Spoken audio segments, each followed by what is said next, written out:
All right. So now we're live. Okay. Yes. All right. Hello everyone.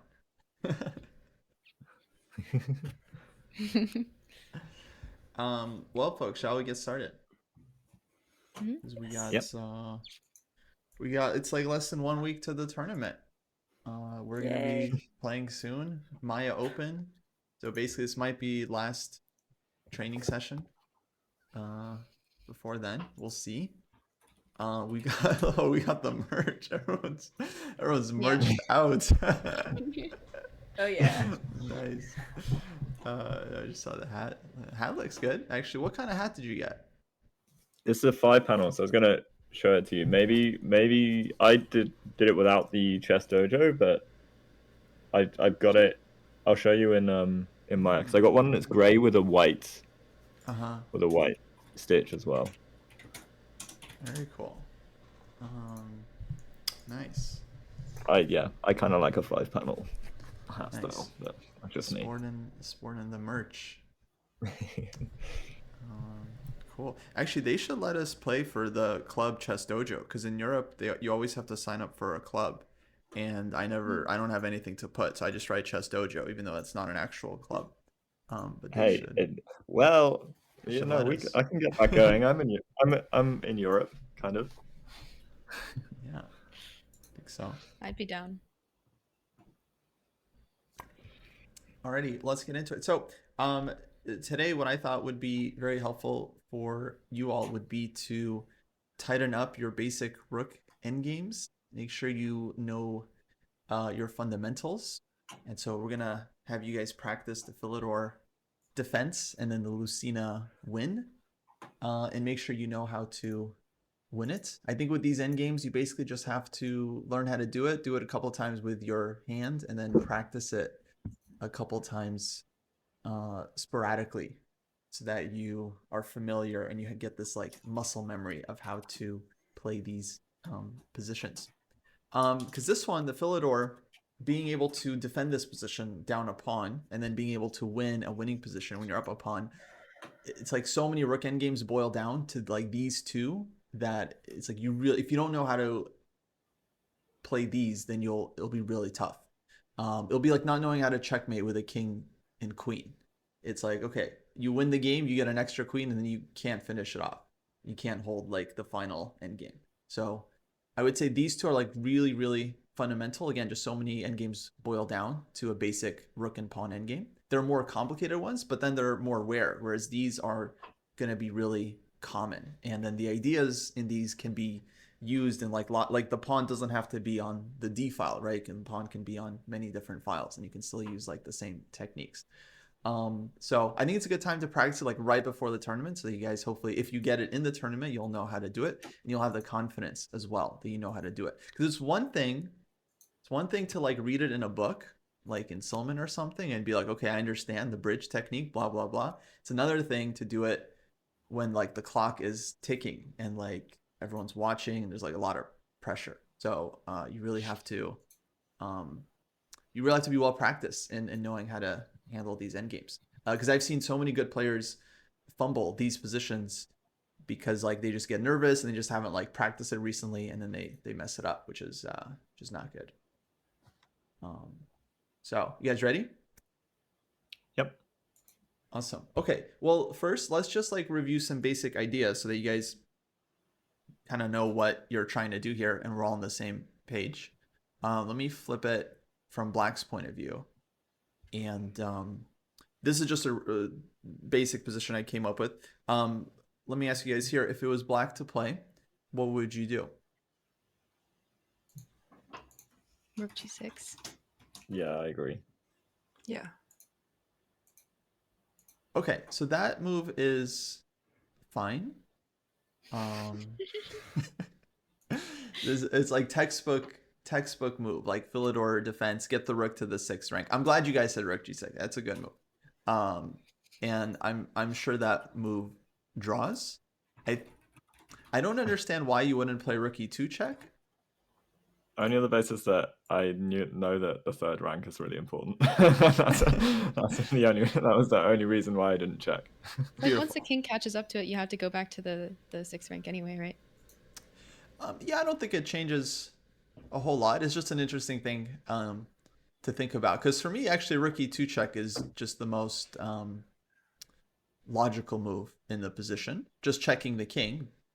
And so the thing that I like to talk about with these kinds of endgames, and the reason a lot of people mess up is actually it's kind of related to this. It's because you remember a specific like idea or technique, and you try to apply it, but it's more important to like actually understand the position and the different techniques that you might try, right? So it's not like just about bringing the rook to the sixth rank. The rook can also attack from behind. So I'd say it's like really important to understand the ideas in these positions, because during a game, if you just rely on like pattern recognition, you might apply it in like the wrong moment and then lose. Whereas if you just think about the position, you'll probably find the right move, if that makes sense. So I just want to caution you and everyone else in the chat. A lot of players like they'll blunder by like putting their king in opposition to the other king because they see opposition and they're like, oh, I can play it here. And it's like they get mated on the back rank. It's like completely the wrong moment to do it.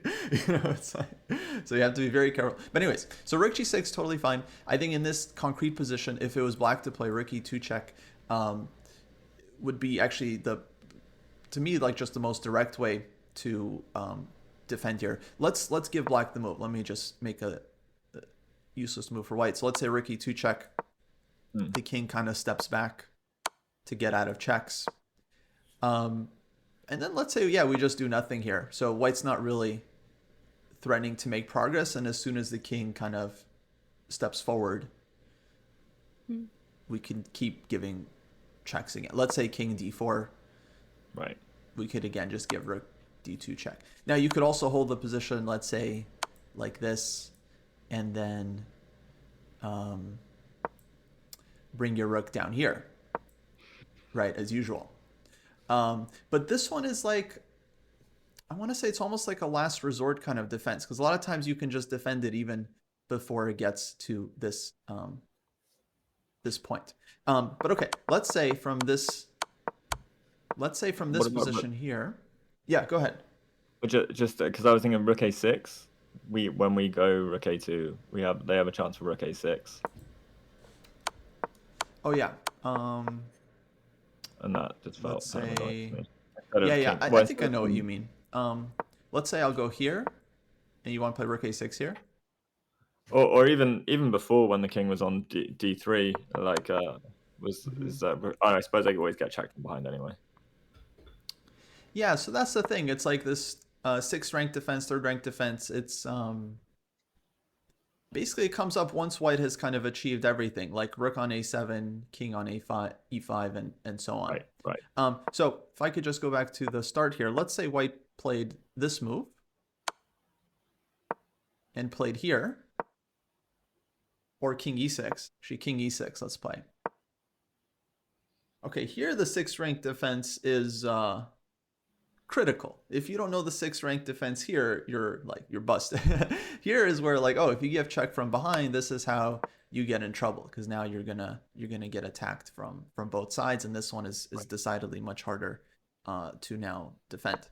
So here is where the sixth rank defense is critical, because this is what kicks white's king out of, let's say, the danger zone where it tries to checkmate you, and then we get kind of like the classic Philidor defense.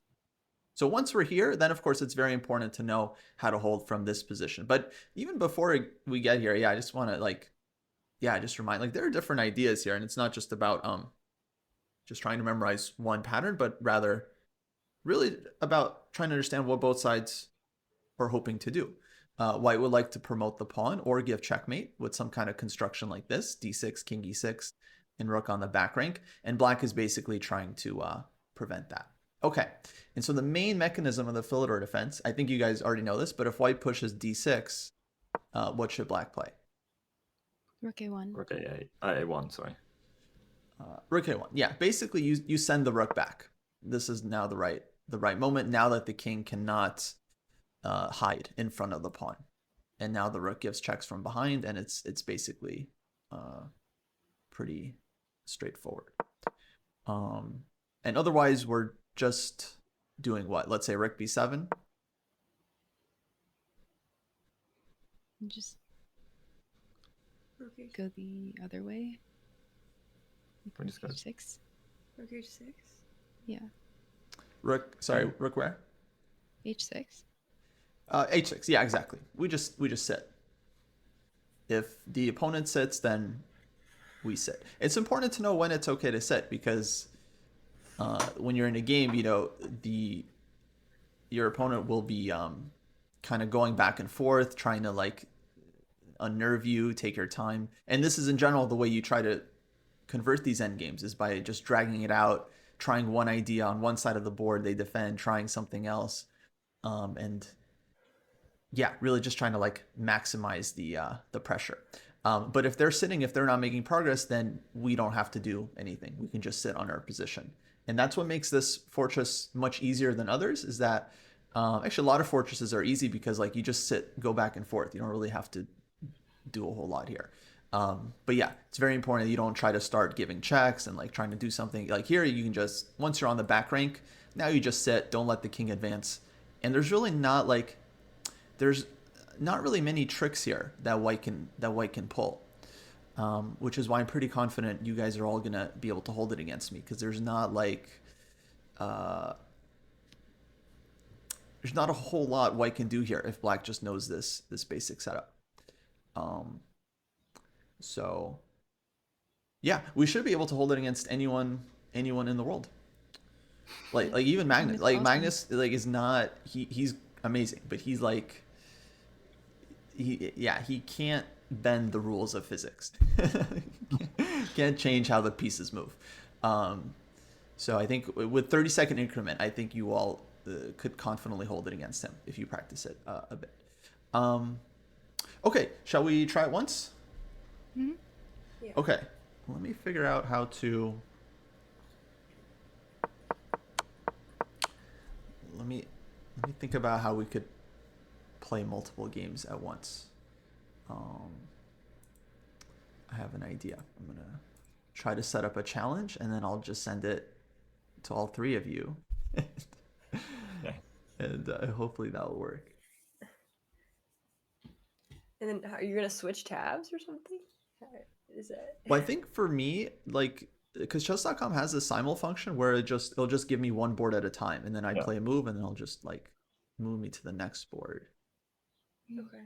So I'm hoping that'll work. Okay, custom position. Let's play. I'm so nervous now. It's like, yeah, Yeah. so easy. Just like boom, checkmate. It's like, promotion. 2 minutes plus 30-second increment. And okay, I'm just gonna set up a random position here.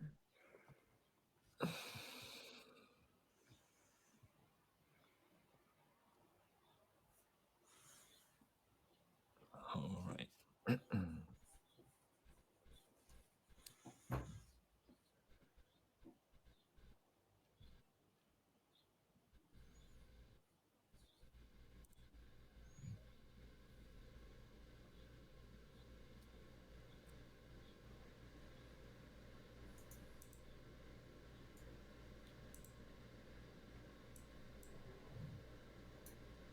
Okay.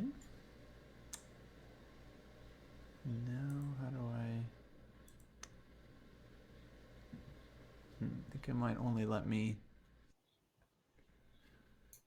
It might only let me do one at a time. Let me see here. Oh wait, challenge link. Okay. I'm gonna send you guys. I don't know if this is gonna work, but I'm gonna send you a link. I think if you all click it, then we should get 3 games. All right. If not, then we'll figure it out. Now, how do I? One sec. Here, I'll send it in Discord.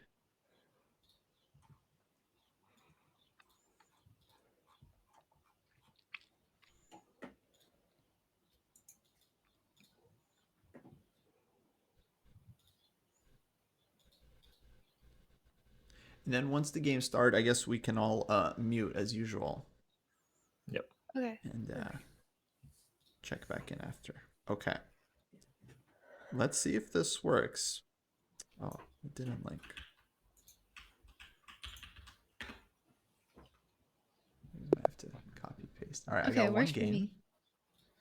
Is it link.chess.com?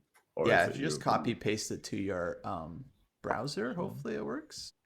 I'll make a move here so the game doesn't abort with. It says it Anushka. doesn't exist for some reason. No, it says does not exist. Yeah, same Okay, for so me. just the one. Okay, then normally challenge links it lets you play the same game. Uh, Ah. Okay. All right, let's okay, how about this? We'll play one at a time. We won't play the full 50 moves, so it won't take forever. But how about just Anushka mute and then everyone else stay in? okay. Although she'll hear us as well, so I can deafen. You deafen Okay. as well. Yeah. All right, cool. Okay, so Anushka played rook h6 here as her first move. I think this is definitely correct because I'm also gonna go watch her profile. if rook d2 check, then the king could have come in. So this is exactly the right move here to stop the king from advancing. Okay, let's. Well, okay, like I said, there's not like a lot we can really try here, but let's just like give a check and then just kind of swing the rook around and see what happens.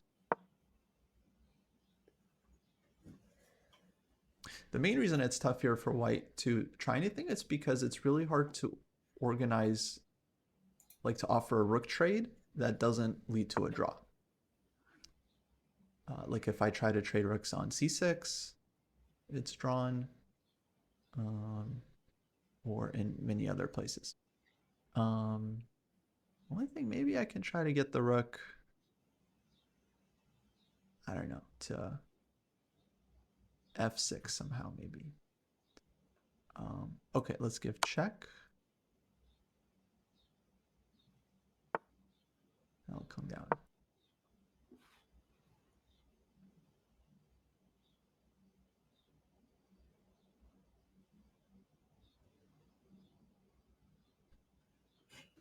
Okay, so you guys have an advantage of not going first because you can see that there really is nothing here for I was just thinking this. I was like, maybe I should have muted too and deafened too. No, it's all good. Okay, so she's bringing her king up, which is very annoying because yeah, now it's like I can't really try anything with the king on e7, so I'm gonna have to bring the rook back at some point. Okay, I'll just go here. Just pretend I'm doing something.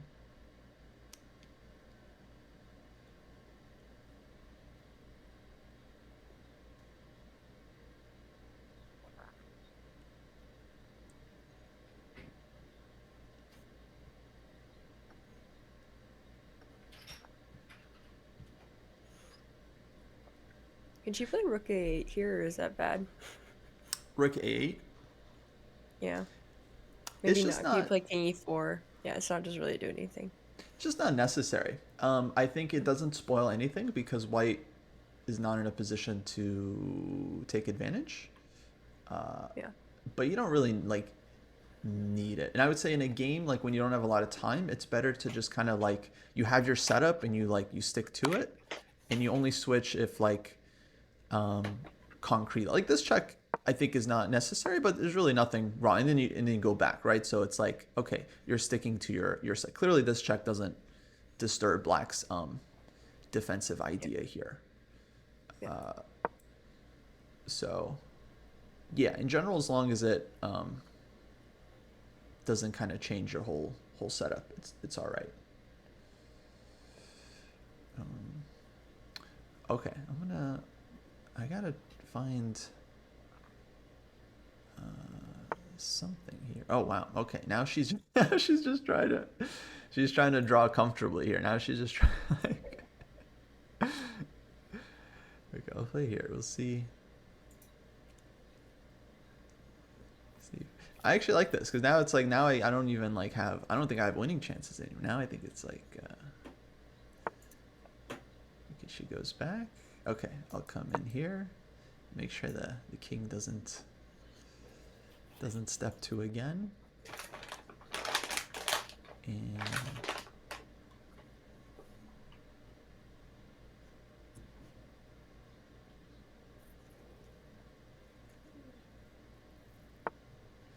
yeah, really not much we can do. Okay, let's go here. We'll just pretend we want rook d6, even though that's not a threat. Black can just take and go king d7 and make a draw.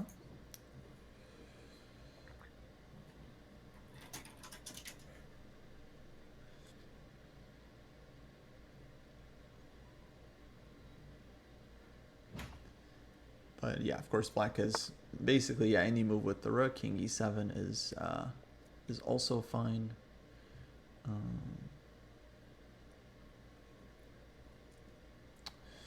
Okay, let me offer a draw. I think I'm fed up. I got I got nothing.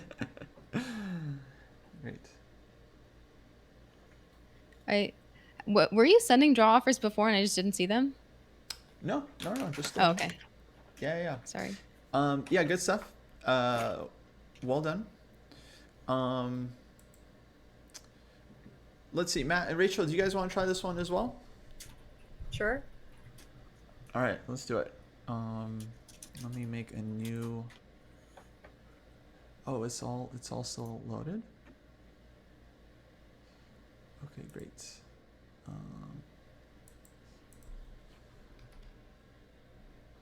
Yeah, Rachel, I'll just send you a challenge directly.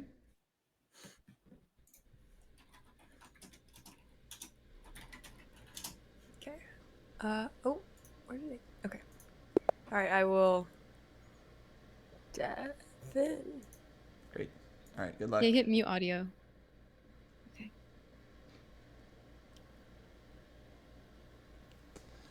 Okay, so Anushka, how was the defense there for you? It felt pretty simple. So I kept expecting you to like push the pawn and bait me into like taking, and then you rook check me, and then I go away. So I was like expecting that, and I was like, oh no, I won't fall for it. I'll, like Oh, check maybe and then that's a take the good pawn. try. Okay, I'll try that against Rachel. Oh, okay. I was really struggling. I was just having a hard time coming up with anything. I found one idea here. Okay, I'll play rook a6. It doesn't threaten anything, but I've stopped Rachel from making the one move. Yeah. So maybe I guess okay, here rook d2 check would be a mistake, for example. Mm. So maybe there is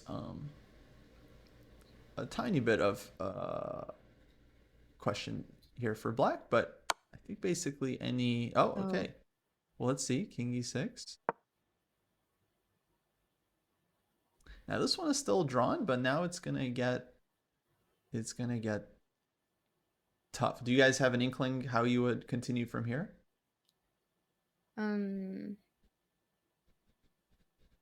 It's like the short side, long side thing, right? Yes, Matt. I think you're Your rook. muted, by the way. Oh. No, What, you're me? good. I thought I saw Matt. Oh, Matt. Yep, sorry. No, you're good. I was thinking, I mean, you Okay, can wait, go I rook think that d8 was and then the the wrong first move. Sorry. Yeah, Or, I Rachel, don't. that was Yeah, that I was think a I blunder. lose now. Let's reset. Okay. Sorry. I'll get. Let me. I don't know why I. So yeah, what is the first move like moving the king up? So this is why Or- it's important to like understand these positions. Basically, I'm not threatening anything with rook a6, right? Like, Yeah. what's what would be the next move here for white? I guess I do have one annoying move, which would be maybe king d6 might be annoying here. Yeah. I mean, eventually pushing e6, right? Eventually e6. If I push e6 right away, then you give checks from behind, you're totally fine. If I'm allowed to go king d6, then you're in a bit of a conundrum there because it's hard to give a check without allowing me to either put the king on e6 or the pawn on e6, and both would be unpleasant. Anushka actually, I think, showed a very good defense. So what would be the simple way to stop king to d6 here. You just King I don't know D6 actually. or King D7 or King E7? Just king e7. Yeah, Yeah, king just E7. advance your king up. You just demonstrate to white why they want to keep the rook on the 7th rank, because otherwise your king is more active and participating in the defense. Yeah. So I think if you play king e7, then yeah, don't have such a great way to Yeah. immediately. You just sit Then there. Rook A7, basically. you just go back and it's the same position. Yeah. Right. A little there, maybe king d6. Okay, maybe this one's a little. You know what? To be fair, this one I think is a little bit tricky because maybe actually after rook a6 it's hard to get the filigree defense, so it's not exactly what we're trying to practice here. You can just Sure. shuffle your king though, right? And you're fine. But is it still drawable though after rook d8? I think it is a draw still. But it's like with like Anushka was saying, you have this like short side, long side defense. Okay. Which is a bit more advanced. I don't really want to get into it because that one is harder. Sure. But one day in time. Okay, let's actually maybe we can just do a rematch. Okay. I don't know. Oh, nice. Okay. I'll Beautiful. mute again. All right, let's go again.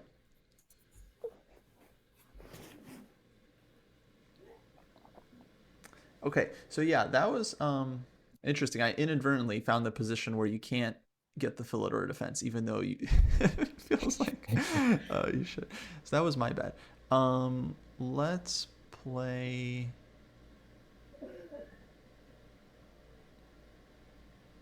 Wait, but even here, okay, I need to just not play. Yeah, let's just play here.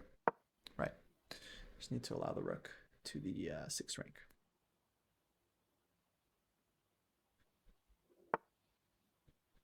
Okay, yeah, this should have been basically the starting position. Okay, first I'm just gonna shuffle, and we'll see what black does. And now we have to challenge black's rook somehow. All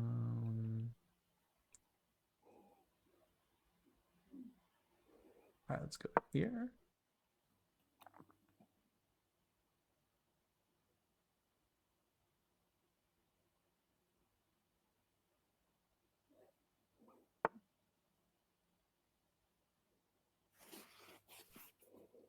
So like here, like where when you would play like rook h8 check and then king e7, or I guess if she goes king d7, then check, rook takes, and then yeah, rook h7 check. That's what I thought you were gonna do.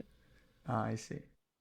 So you have to go after e6 check. I think you have to go rook d6 check first, and then take the pawn. And then you're Right. fine. Yeah, rook d6 and then take. So it could be interesting. Like rook b5. Yeah, there's like so many ways for black. Let's try. I'll try this one.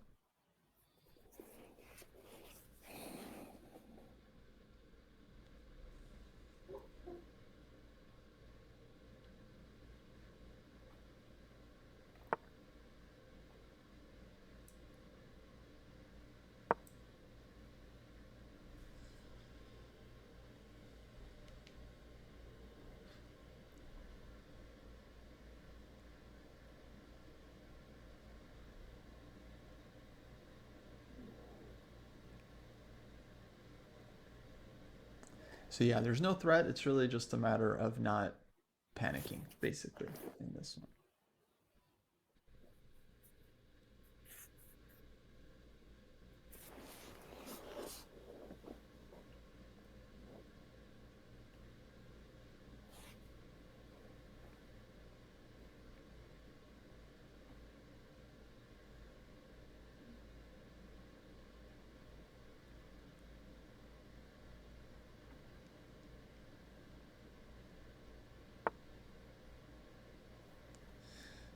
Okay.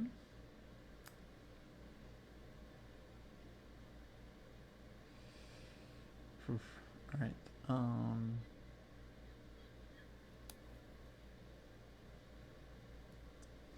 Let's go here. Hi, Megan.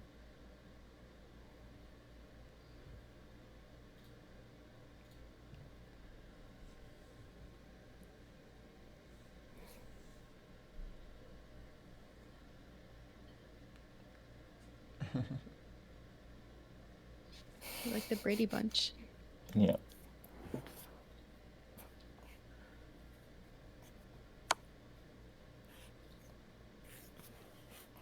I guess that's fine. All right, we'll offer the trade. I think black should take it. I think that's the easiest way. Yeah. And then we'll quickly test Rachel's King and pawn. king and pawn technique. So, and then king back just one square. Yeah. I always actually have to like physically recall this. Like I should know it by like pattern, but I'm like, no, I've gotta double check. But this one, I mean, it's like, you know, your king is just it's just a magnet to the pawn, right? So it's like if you can't put it on e7, you put it on e8. Basically, it's like Right. there's no. I like that way as a like a way to think about it.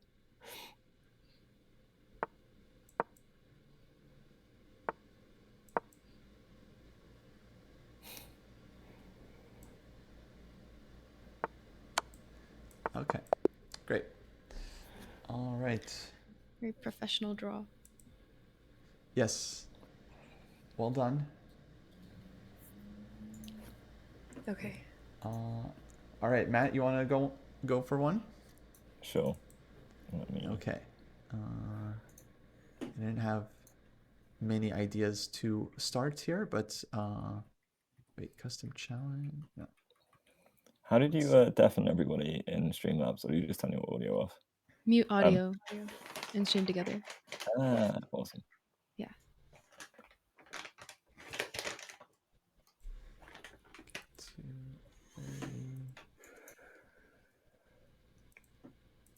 Does it mute for chat as well? Will chat hear you if I'm browser source? What? Oh, if it's a browser source, I actually have no idea. Well, we'll find out.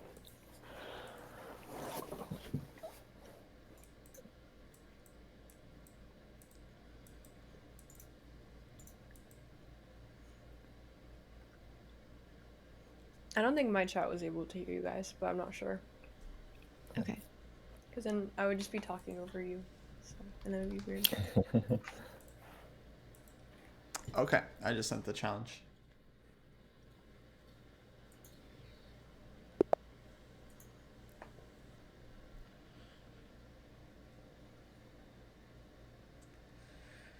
Alrighty, okay. Looks like Matt's muted.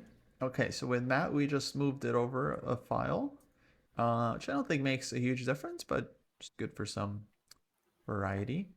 Rachel, how is the defense for you there?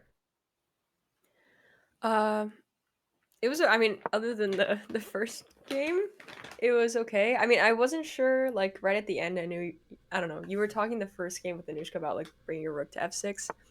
I didn't know if it made a difference at the very end, like, which side I had my rook on. I don't think it did, but I was, like, wondering about that, but yeah. Yeah, no, basically it doesn't. Once your rook is, like, on the 6th rank, it can be on either side of the king or pawn. Yeah. You're always able to get behind in time. No, first position was my bad actually, because that was one where with white to move, you're like not actually achieving the fillet or defense, so it wasn't exactly fair, basically. Okay.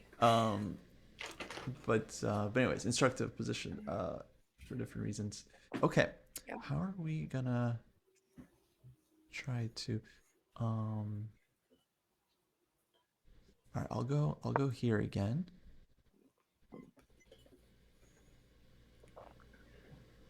And yeah, basically I think the best defense is to just bring the king forward, and very difficult for decide Oh with the wait, I'm pawn not to following you really guys. do anything. Go. D1.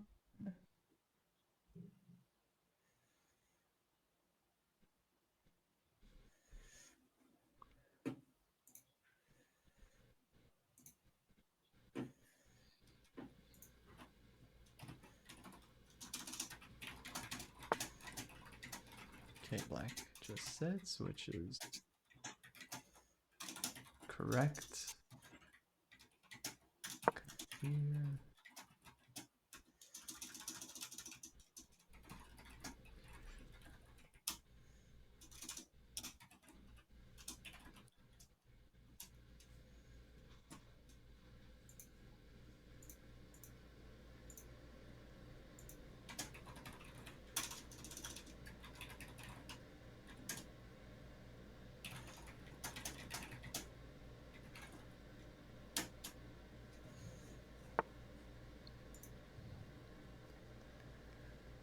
Okay, and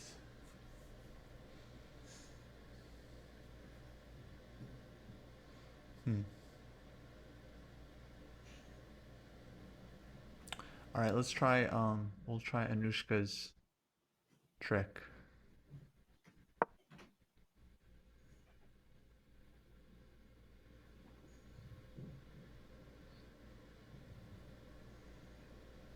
He did hear us talk about it already. He did. Like, But what a can Hail we do? Mary. We gotta try something.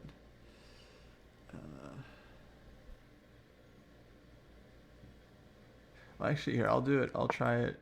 I'll try it in a craftier way. Okay.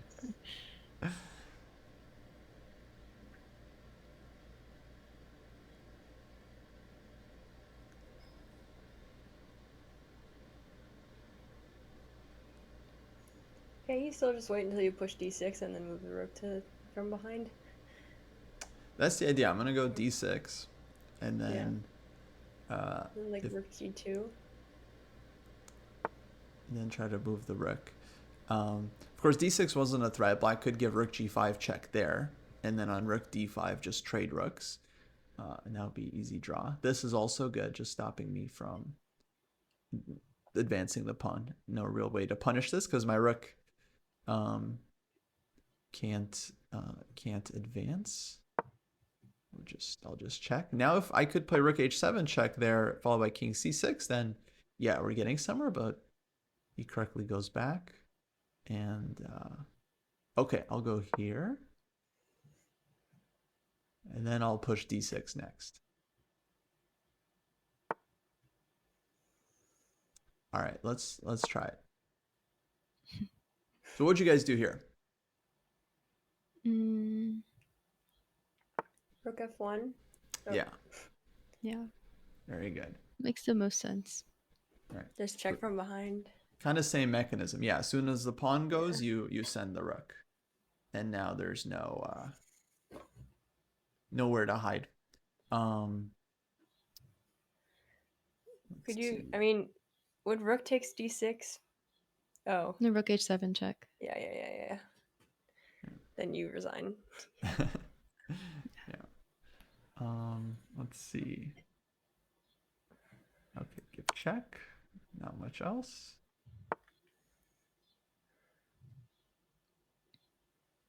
And okay, come back. Now black can give checks already, or just advance the king. Either way, is good.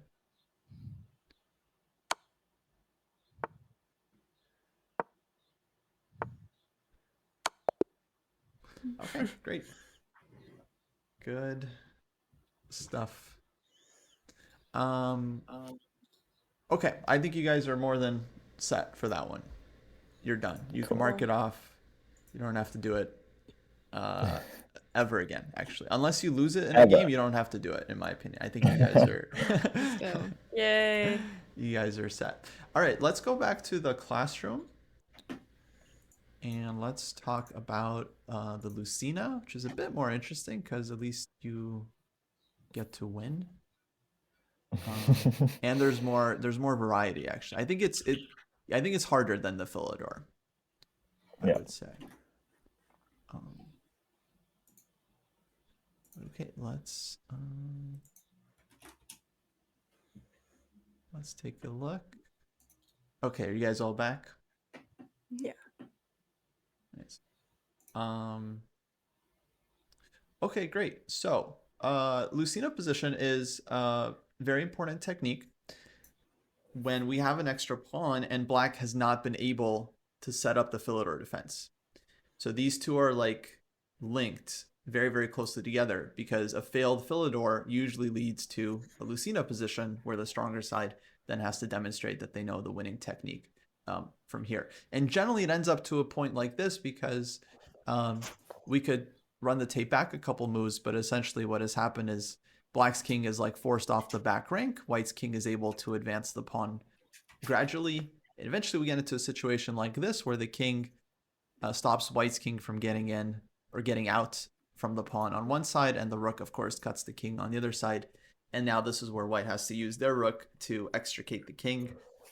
You guys have maybe heard of the bridge technique? Yes. I've heard of it, yes. Okay, familiar?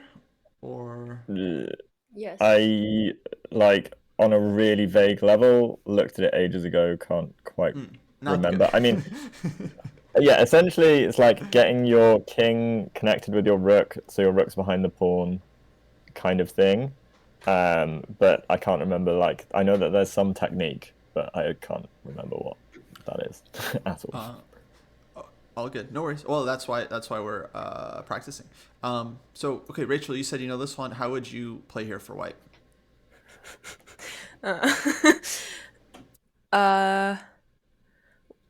Right now. Oh, wait. Am I on the wrong classroom? I might be on the wrong classroom. I've drawn an arrow with wonky on it. Yeah, I'm not in the right classroom. Okay, great. Is it a new one? Nope. No, we went to a game 2, but it should have moved Oh, everyone. that's why. Okay. I see. Yeah, it won't let me go to game 2. That's a bug. Refresh? Okay, I see the smiley face now. Great. Okay. Well, in this visit, I just know you get the rook to like the 4th rank, and then at some point like there's king d5 and the rook d2 check, and you play rook d4 to block with the bridge. That's basically right. Anushka, you have Sorry, please repeat. What would you play here?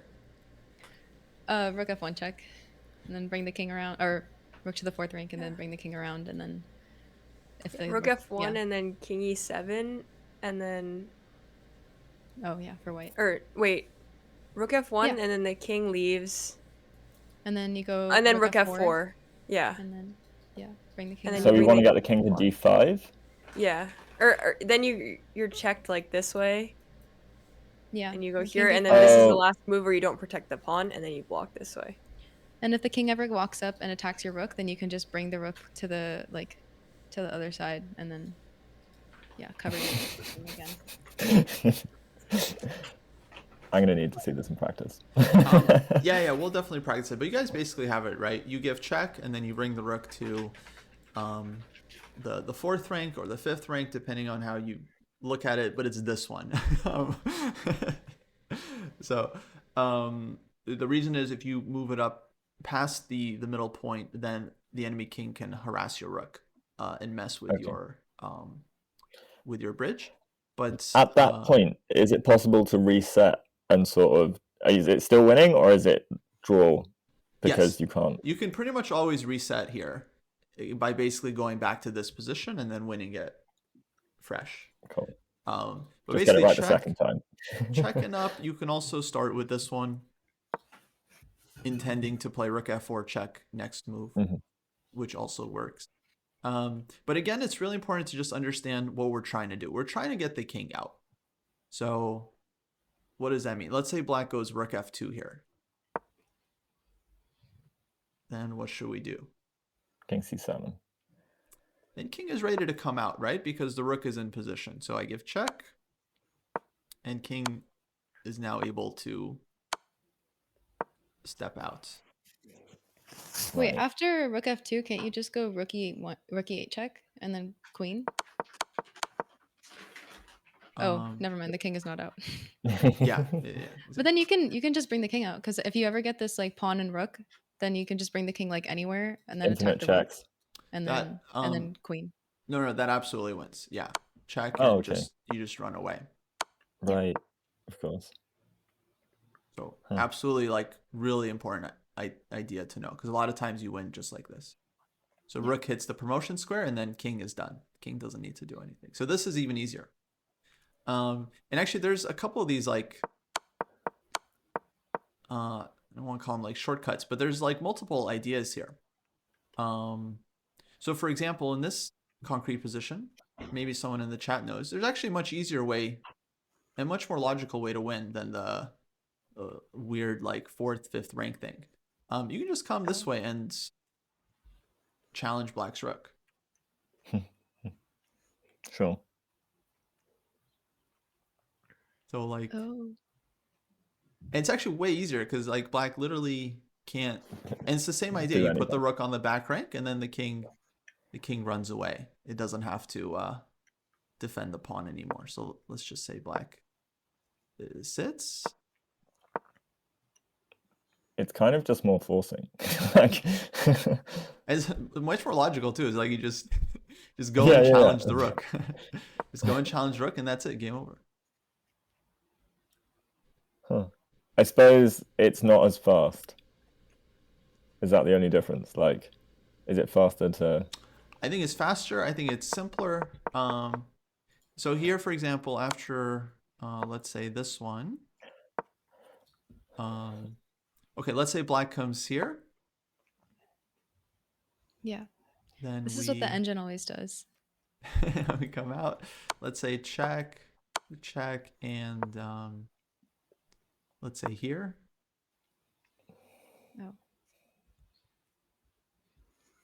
Oh, but now rook f8. Rook f8. Good. Oh. I think this is easiest. Maybe there's other ways, but this immediately wins. Let's say black just kind of waited, and oops, done this one. Now you can go like this, right? Or Yeah, I think this is easiest. Maybe there's other ways, but you just advance the bridge, and that's it. yeah. Now black's not in time. Now, if the king was on Right. g6, this wouldn't work. Why? You have to go around the other way, because Because of rook e2 they check. take the thing. Because black they can take the take on pawn. d7. Yeah. Oh, Rook of e2 course, check, yeah. we bridge them. Rook e5. Yeah, we win sure. that. But rook d7, of course. So that's why the king is on g6. Okay, you don't have this rook f5, but you have rook f8. So no, actually, I think this method is easier. Actually, I think it's way easier. The only problem with this one is that it just doesn't work with knight pawns. So that's why you need the Lucina, is that if you have an extra knight pawn, then you don't have enough room for this like super simple maneuver. That's when you need the genius Lucina technique. So I don't know if people have to know that, but to me it's like, I don't know. I think this is way easier for the most part. And if I had like 1 second on my clock, this is what I would do. Like just rook a1. But with a knight pawn, then you do have to know Lucina. Let me make a new position here real quick. We'll see the difference, but I think you guys could kind of imagine. Here we don't have enough room to bring the rook to a8. If the pawn was a rook pawn, then that one is drawn. That one is just impossible to win because you don't have enough room to get the king out. Here we do win, but only thanks to Lucina. Okay, Matt, let's have you play from here because you need some practice. Oh, muted. Wait, I think he's muted. Yeah. That's good. I definitely need some practice. Yes. Alright, Well, let's just play from here. Let me just have you play white. cool. What in Just on the classroom? in the classroom. Yeah. All right. Like Yeah, you cool, can. cool, I cool. think you can make moves. Yeah. Okay, one second. I'm just gonna mute.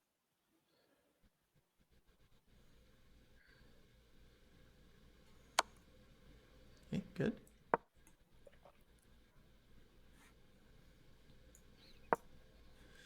Good. Go. How do we? How do we? Just everyone sees the arrows.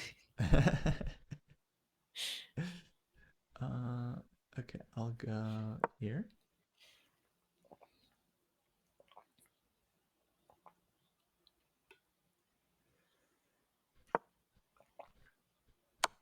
He's got it. Oop.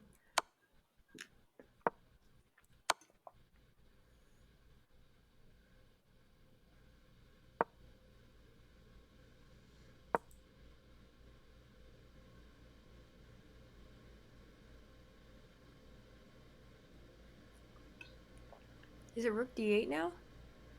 This rook h or a4, and then you can bring the rook to a5. I think rook d8 is. We can give checks. Oh yeah, you can give checks from the yeah. So here, Matt will have to think about how to win.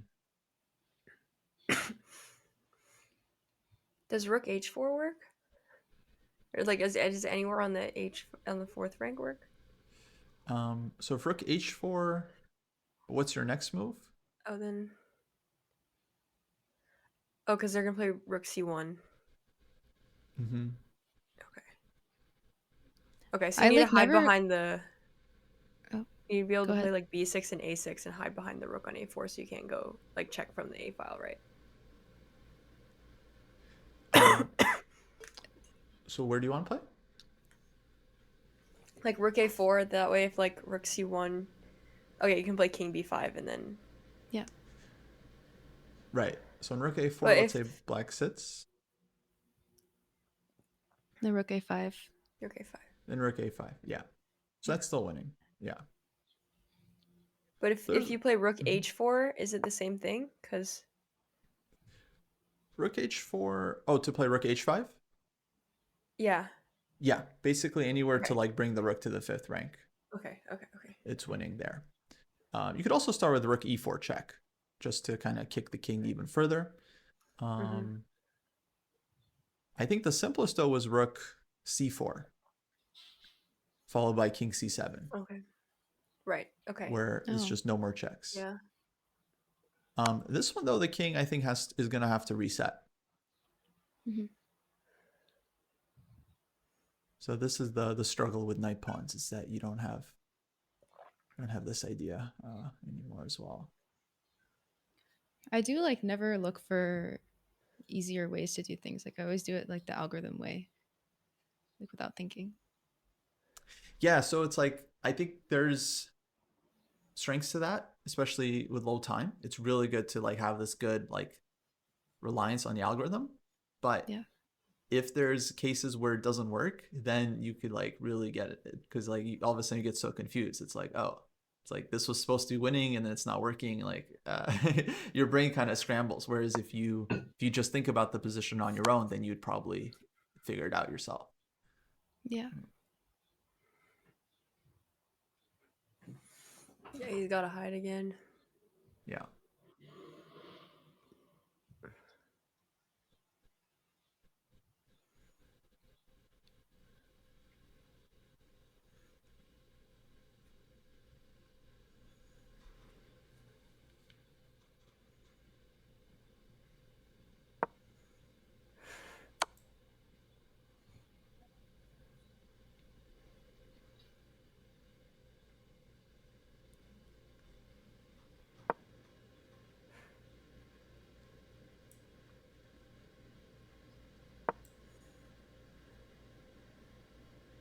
Now, nice thing, it's still winning, and you've got basically like 50 moves. So if you do have to reset, it's not a big deal. It's You play only rook d4 now, right? yeah, I could play rook d4 and still win it. So it's important like not to panic. Be like, okay, I'm still winning. Let me figure it out.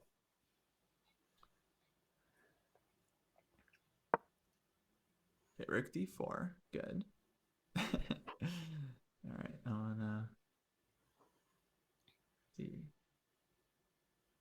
Okay, so now if white is given a move, well, basically we would get to that same position. So let me, I will allow it. We'll see if Matt can figure it out on the.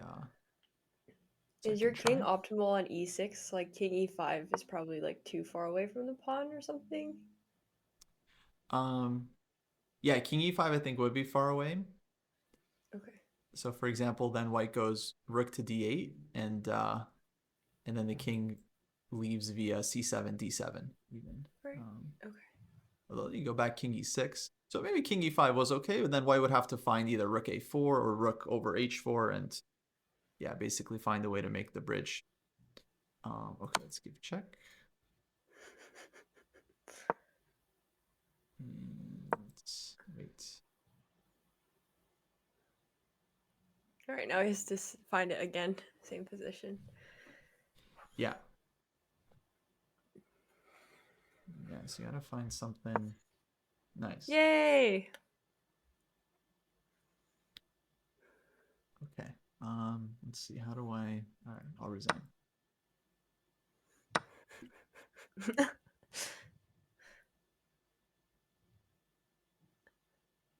Does Matt know how to checkmate with the Sure he does. Definitely. Okay, Good stuff.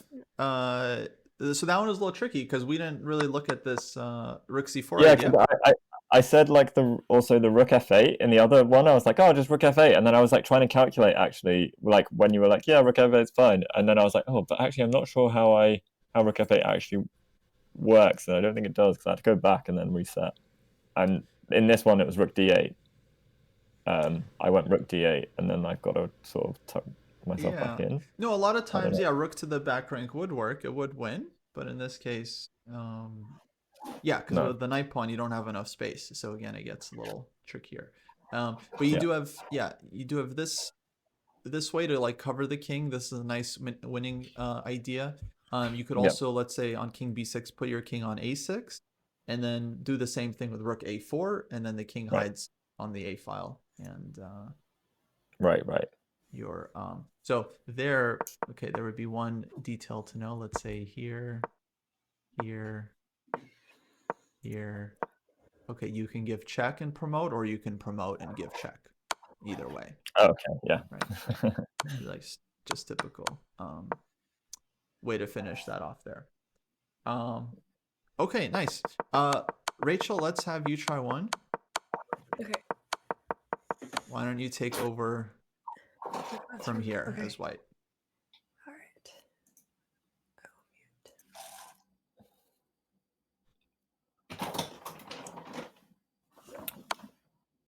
All right, check.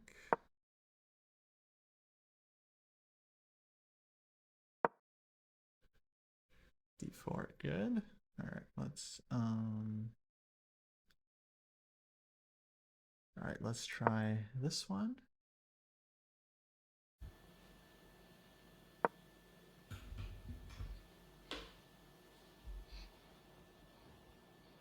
Oh, maybe I should have switched it up to the G pawn. That's right, just to change it up a bit. Okay, so now if king e5, then white can just go rook d8. We give check, and white has king d7, can just run away. Okay, so white could also make a queen. Let's give check.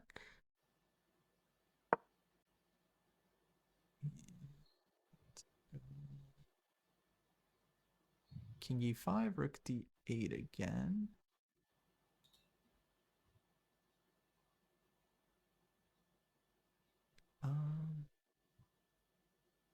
Well, let's try it.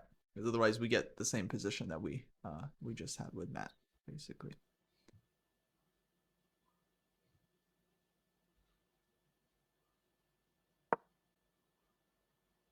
Rook b4. That looks good. Okay, how do I? I don't know Oh, how to I was reset. muted. I literally asked why not rook b4 after king e5, and then you were like, "Oh, well, we'll change it." So I just assumed you had. Nice one. Oh, one sec, guys. Let me. No worries. Rook c8 double exclaim. Okay. All right, I'm gonna run to the bathroom. Okay. No stress.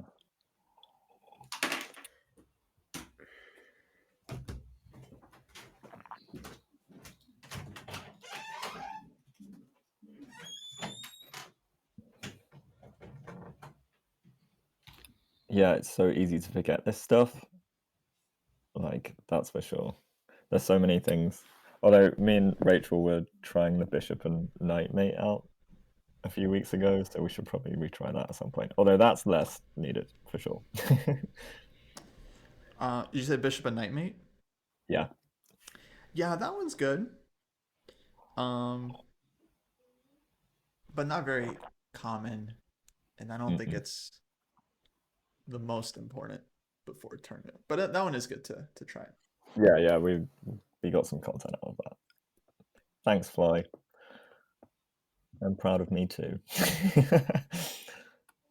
I like the chess.com ones, like the chess.com rook endgame progression, because it's like rook endgames, but like there's like a little spice to them, you know.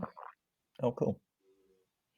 And is it all like bots? They sort of like Yeah, you play just through play against the against. max engine, Nice. and then yeah.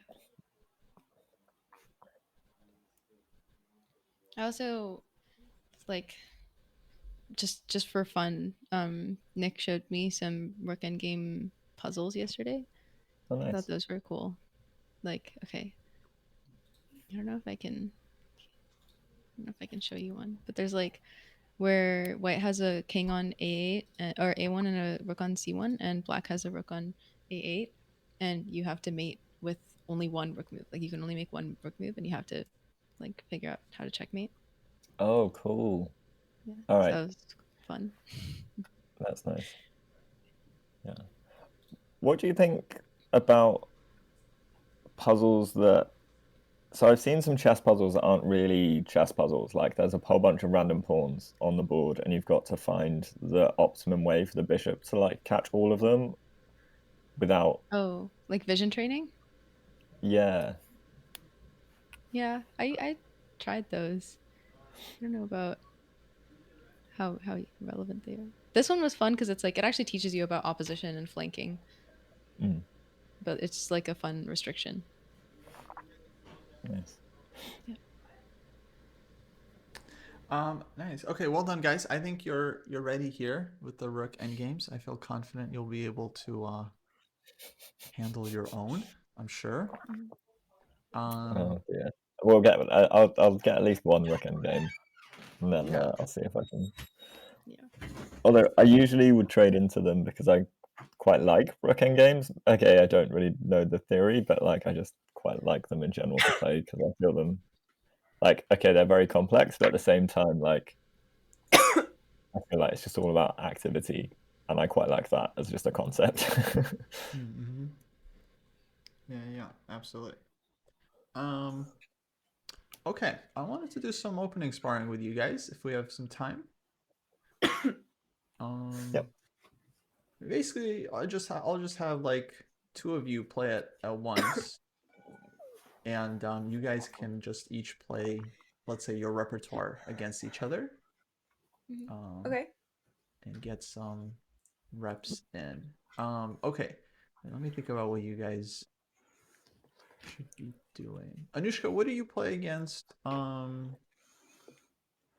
Oh, you play Grunfeld, right? Grunfeld. Yeah. And Rachel, oh, I heard you're playing King's Indian. Yeah. Nice. Maybe. Maybe. We'll see. Maybe. Okay, and let's see. Rachel, you're E4 player? Yeah. Got it. Okay. And What do they play against 1b4? okay, cool. So we have two E4 players. Yeah, I do play 1b4 actually. D4 player. Oh. And how are you feeling about the King's Indian? Is there I always play the King's Indian, but like I don't super love it. So I was like, maybe I'll learn the Grunfeld, but I haven't learned it to the point where I would feel comfortable playing it in a tournament. So yeah. Yeah, you want to have some practice in a new opening before you play it. You want to have a lot of games in it. King's Indian's good. I mean I like the King's Indian a lot. But yeah, if it's important to find openings that you also enjoy playing. So that's very important. Okay.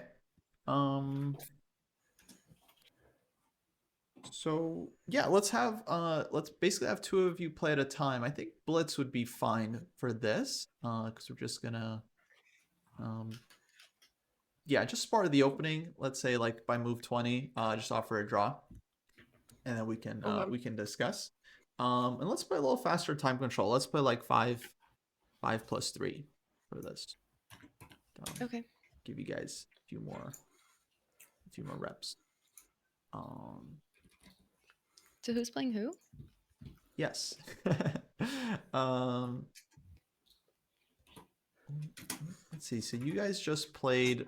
What did you guys play the other day? You were practicing. Oh, the Catalan. Oh yeah, me and Matt. Yeah. Oh, okay. Yeah. Let's do Bloodqueen White against Rachel first. Let's start with this. Okay. Practice the King's Indian. See how it goes. Oh boy, we have We've done played this this quite a so many many times. Oh, have you? Oh, interesting. Yeah. But like it's always different. Like Rachel always plays something different. It's like the first time like we ever like played a tournament together in person, I showed her like what to do against my King's Indian line, and she never plays it. She just I forgot.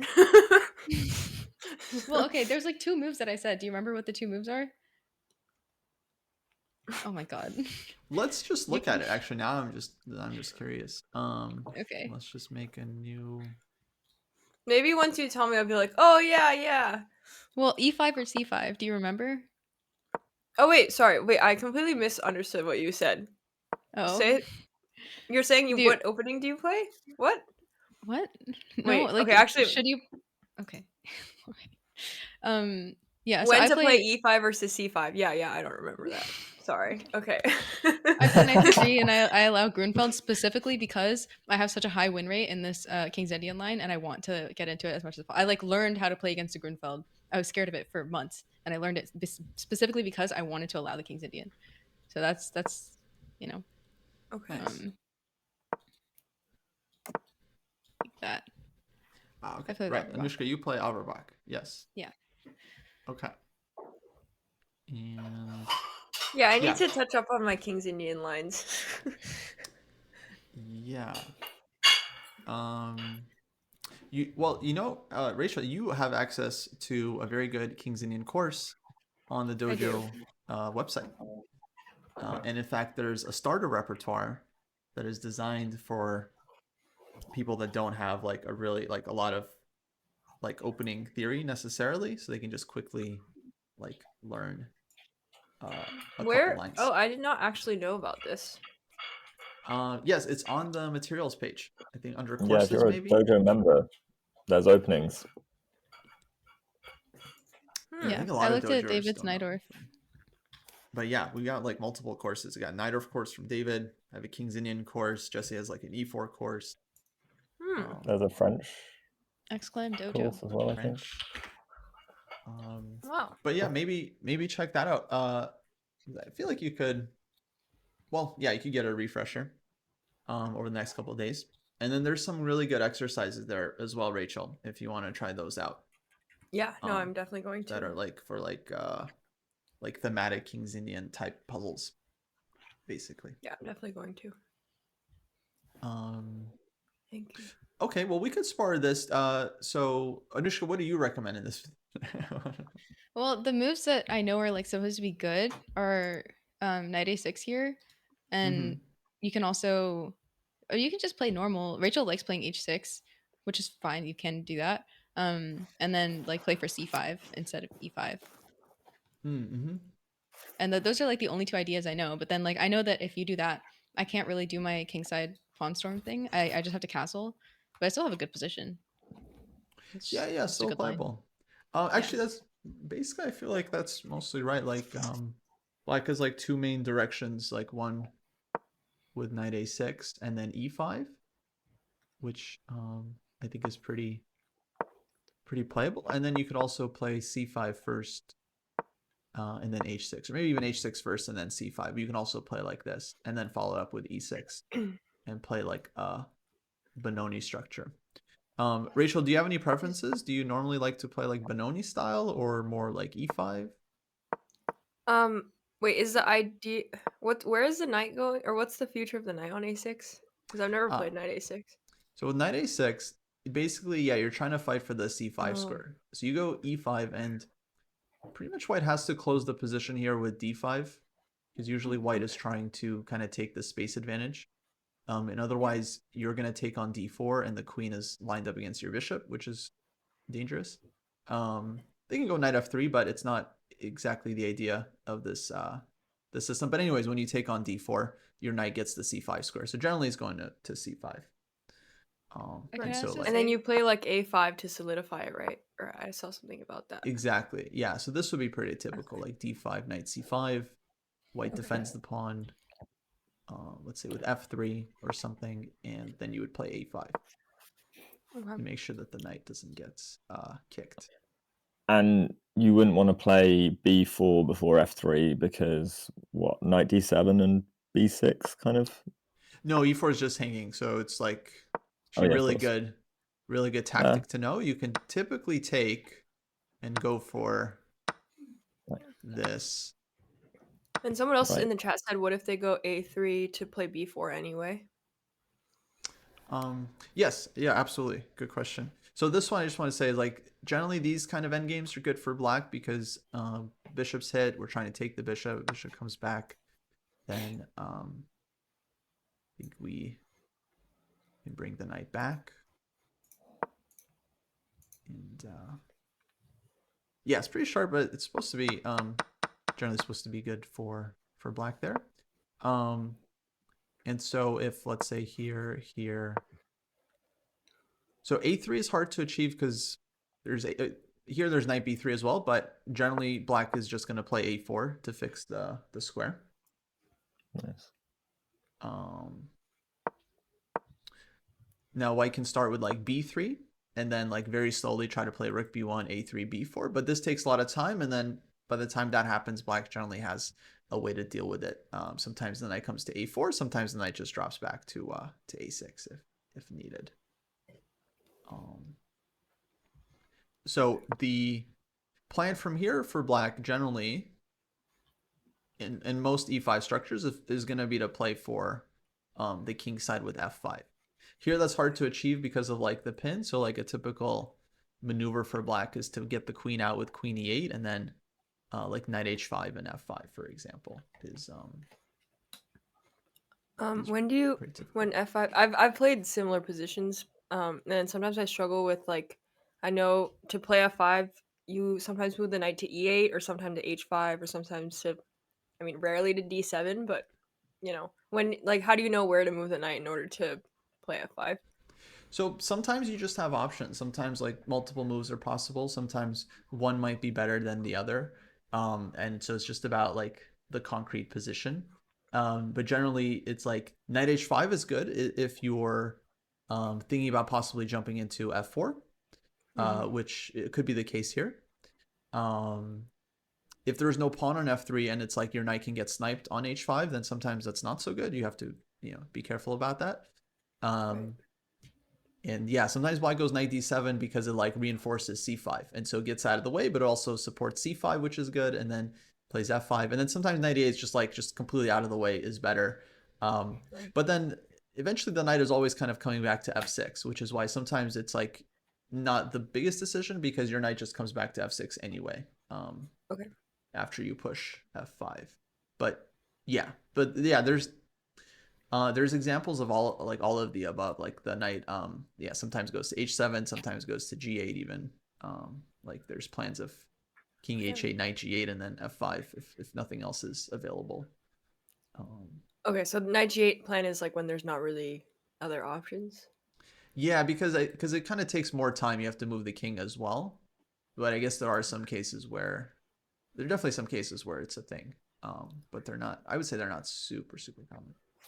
And then, sorry, one more question. If the bishop Yes. like at some point drops to e3 or maybe a different line, it's like the bishop's on e3 and the knight's on c5. Is it generally like, do you generally play b6 there, or do you just kind of leave it and allow it to be taken and then take back with the d pawn?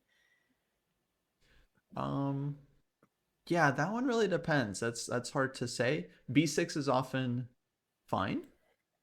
Okay. Um, I guess it's more important to understand the drawbacks of each. So when you play B6, it makes it harder for black to attack on the queen side because now you don't have the C6 break.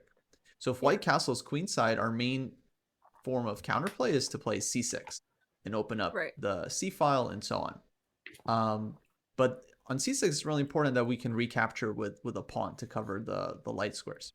If we play B6 and then we eventually play C6, then white can just take and they get the D5 square, and that's going to be playable but kind of a difficult structure for black, I think. So we have to understand with B6, we're somewhat limiting our queenside play. But you can definitely do it, especially if white is castling kingside, in which case their plan is usually going to be to like advance a3, b4, and then b6 is generally helpful for your structure because it holds back white's pawns somewhat. So there would definitely be fine. But generally, yeah, b6 I would say is okay. Although So, like, we're let's not say like right here, or super sorry. worried about this in like Okay. in every position. Some cases we are a bit worse, but I would say from there, the important thing to understand is just how to play that position. You put your knight on d6, you try to play f5, you try to use the dark square bishop, and then that's the cool thing about the King's Indian. It's like there really are many ways to play it, and it's just really about knowing how to handle the different structures that can happen. And you can even be worse, but if you kind of know what you're doing, it's like you're always in the game, which is nice. Okay.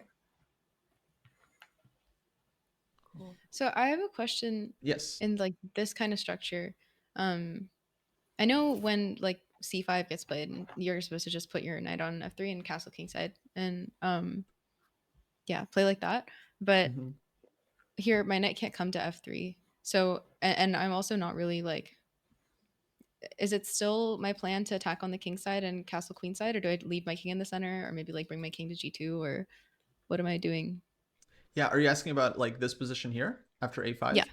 Yeah. So yeah, in general, I would say when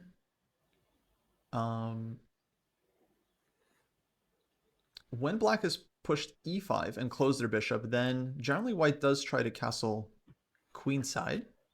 So I think this is totally possible. And then the idea would be like h4, h5. You can also switch gears a lot of times in these positions and play on the king side. So a typical plan in these kinds of positions is to go bishop d1, and then you bring your knight out to e2, and then you castle, and then you try to play on the queen side, like a3, b4. And then the bishop on d1 is kind of helpful because it like covers like the a4 and b3 squares. And then you can put it on c2, which is where it really wants to land, because then it supports your play against f5. So when black eventually carries out the f5 break, you can take on f5, and then your bishop is well positioned there if you go for the kingside castling. Okay. Yeah, that makes sense. Yeah, I mean, just optically, I feel like this is quite playable as well, just looking at it, because center is closed. You'll put your king on b1, so it's not a ton of counterplay that black can achieve. Yeah, something like c6, and then maybe king to b1. Oh, here we can do that. Never mind. So that's probably not great. You could actually. Well, is it double-edged? Every time I get this, the computer loves it. Now, if black could play queen b6 here safely, I would say this is super dangerous, but the problem is white has a Knight to double d8. attack. So this endgame, I would be honestly not sure. I think It's a triple attack. I might be biased here. But I would think black is actually quite active here. Maybe we could play a Okay. couple more moves to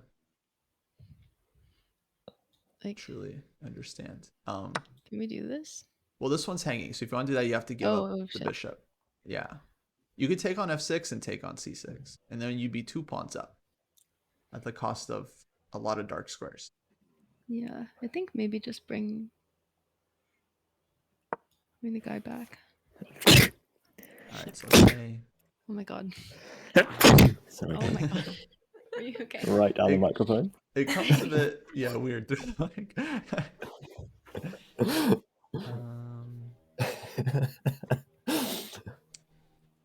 That was a quiet one as well. that was a quiet one. Yeah. Jeez. I think the microphone amplified it. It wasn't that bad. I think your mic today is also super amped. Like it feels like it's maxing Yeah. out when you Mhm. I speak. agree. I can. Is that much better for you? Yeah. All right, let's might be better. say this one. Maybe there's other moves for black.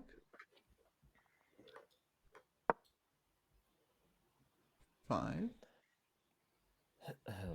Okay. No, I'm just trying things.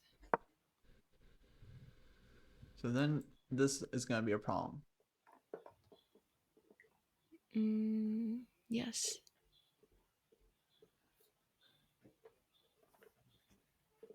I mean, okay, listen, I don't think I'm holding this against an IM, but No, but it's Okay. more about the position. like, Bishop c4 is a nice can I move. do something? But yeah, I think if I play here,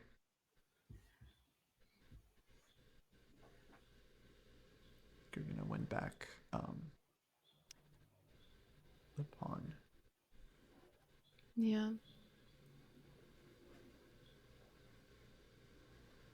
Maybe there's I have no. So what's the like main plan for black here? basically playing on the dark squares. Like just go back for a sec. If white did nothing, black wants to get the rooks out, bring the bishop to f8, then maybe c5. One day bring the knight to d4, maybe knight h5, knight f4. Whoops. And yeah, essentially, I mean, in this kind of position, black would be looking for compensation. Maybe a4, a3. I think there's still a lot of pieces on the board that there would be play there. Okay, so just to finish this, so I take here and okay, some messy endgame blacks up the exchange. I actually don't know. The eval, I think maybe it was playable. But let's say white didn't go for DC, you could just play king v1 also. Okay. And you could also play it like this, with the idea to take on d5, either with the c pawn and just kind of keep your space advantage, or maybe take with the knight here, because it kind of looks like you get a lot of pressure against this one. I would think this is kind of possible for white. Okay.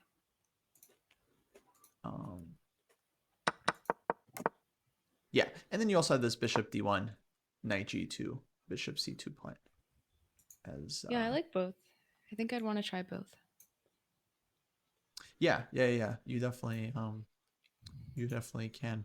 Averbach, I think, is kind of underrated system because it's not super popular, but you get a very normal play with white. Like you have a simple plan, castle, and then attack on the king side. So I feel like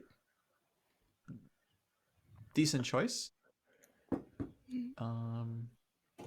Okay, more questions here. G24. I know Anushka was explaining to me, or I don't know how much, because I know Matt has to leave in like 30 minutes too, so I don't want to ask too many questions. But I was wondering, like, No, go for it. It's helpful. I mean, I know okay, it's still helpful for like general ideas and stuff. okay. Um, like, me and Anushka in the past have talked about when H6 is good and when H6 isn't good.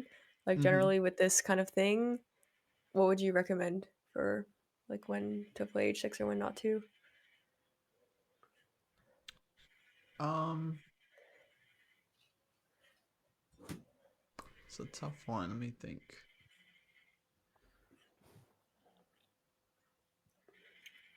There's also a point of disagreement between us because I think H6 is always bad.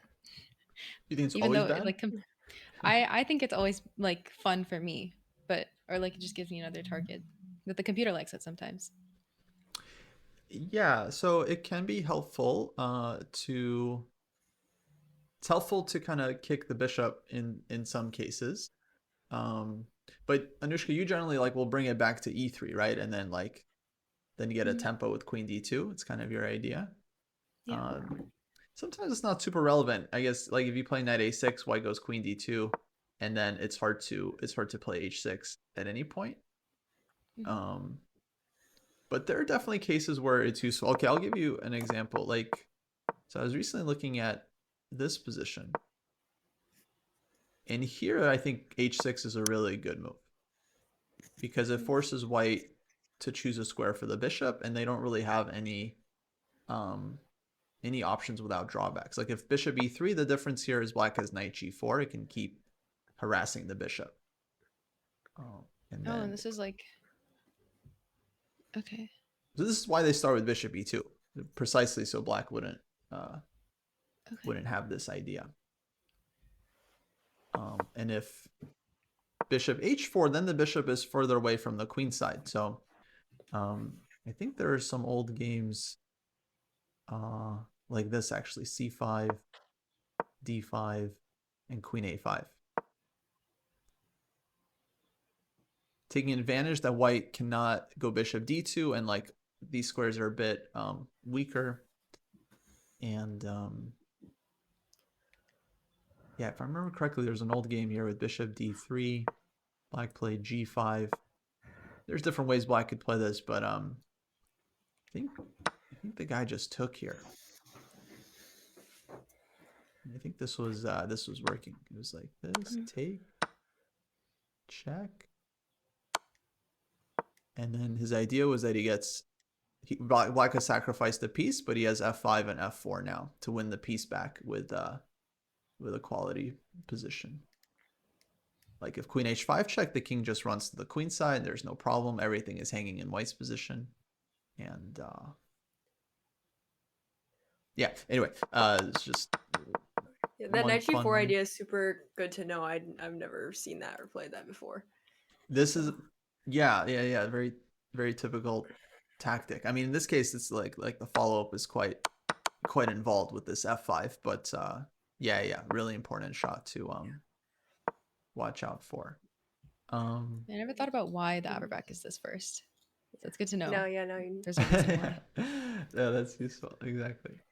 And then I also just don't know when to play like c5 versus e5. Like I'm almost always playing e5, but I think that's what Anushka was talking about earlier. Like, So the thing yeah. there again, it's like you can typically play either one against a lot of systems, and then it's really more about a matter of following it up Follow up, correctly. yeah. But Yeah. generally, what I try to stick to is if my opponent is castling queenside, I try to go for a c5 approach, and if my opponent's Okay. castling kingside, I try to play for e5. Okay, that's good to know. Um, Kingside e5. yeah, so Okay. like, yeah, like against f3, for example, generally when white plays the same-ish, they're trying to play queen d2 and castle queenside. So here, like the c5 setups are considered quite good for black. And it's kind of like not giving the opponent what they want, because if white goes for any kind of Benoni structure like this, then it's super dangerous to castle queenside. It's just extremely risky, and generally they just wouldn't do it because they would just just go for these Right. pawn breaks, open up the position, and it's super dangerous. Um, So then white has to kind of switch gears here and castle kingside, and then the position, of course, is very playable. I mean, there's a lot to know there, but yeah, it's kind of just like I guess a simple approach you could take. Okay. No, that's super helpful. Yeah. Like,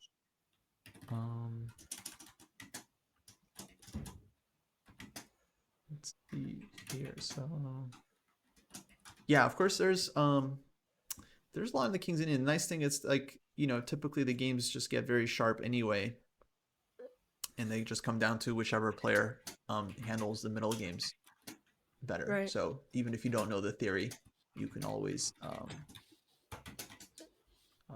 hopefully find a good plan in the position to play. cool. Yeah. Okay. Shall we have you guys play some games? Get some reps? Yeah. Sure. Do it. Sounds good. Thanks, Bishop Stars. Yeah. Yeah, let's do 5-3. Let's say play like 20 moves, then offer a draw, and we'll take a look. We'll analyze. Cool. Okay. Cool. I Do we sent you a mute challenge. or? Yeah, while you're playing, go ahead and mute, and I'll go and follow. Or mute and deafen. Yeah. Okay. Matt and I here. We'll do the commentary. Oh well. Will. I'll ask some silly questions, and you can tell me why they're bad.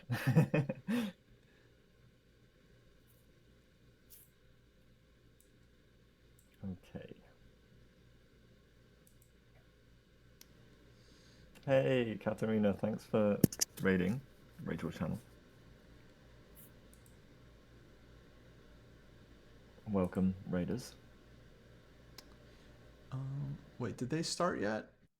Can you see their game? I can't see it yet. I don't think they've started. Oh, they're probably setting up the. Oh yeah, no, I see it.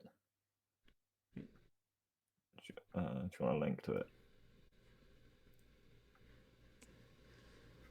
Oh, the game is live? Yeah. I've Oh. links in Discord. Oh, okay. Thanks. Oh, there we go. Oh wow, they smashed through the opening real quick. Oh, there we go. Blasted through. Nice. This is what we were, just looking at. Okay, 986 line played.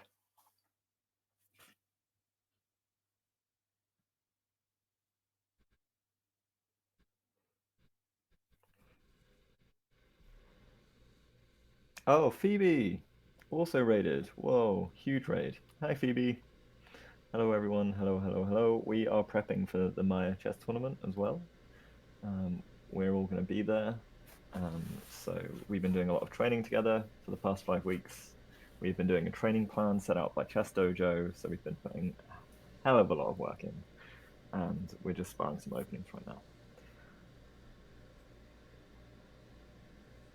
So welcome.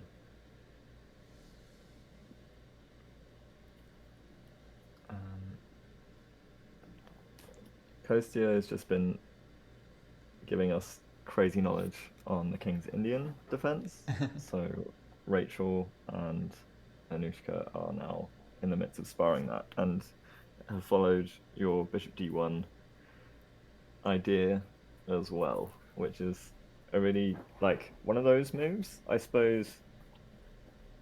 How logical is it to find something like that over the board in a classical game, do you think? I mean, I would say generally it wouldn't be a good move if you didn't know the idea. Like if someone just play this randomly, I'd be like, what are you doing?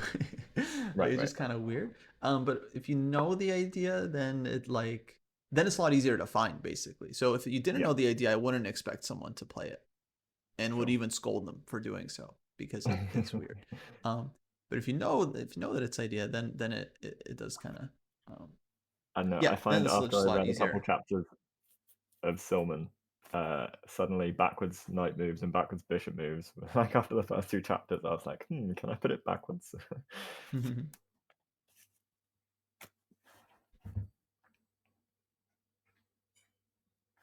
Yeah, these positions are complicated. Okay, so Rachel goes for c6, knight g2. Now c6 actually I don't think is like a great plan. If white can still just castle kingside and get a normal position, because what c6 does, it only kind of opens up the queen side. And so if white castles Right. kingside, then it's actually white who wants to open up the c file and all this stuff. And so would now the bishop is kind of undeveloped, we won't connect rooks, but will we be looking for anything? Because like a3 b4 now doesn't really work out for us. So yeah, I think white still needs to basically like finish development. So castle bishop c2 and then a3 b4. They should be ready. and bishop to c2 also helps with some potential like f5 pushes in the future. Or from black, as in like a defensive resource? Yes, Is it just exactly. sort of a bit more flexible the diagonal? Mm-hmm. Yeah, yeah. The bishop is well placed on c2 because it fights against the f5 push.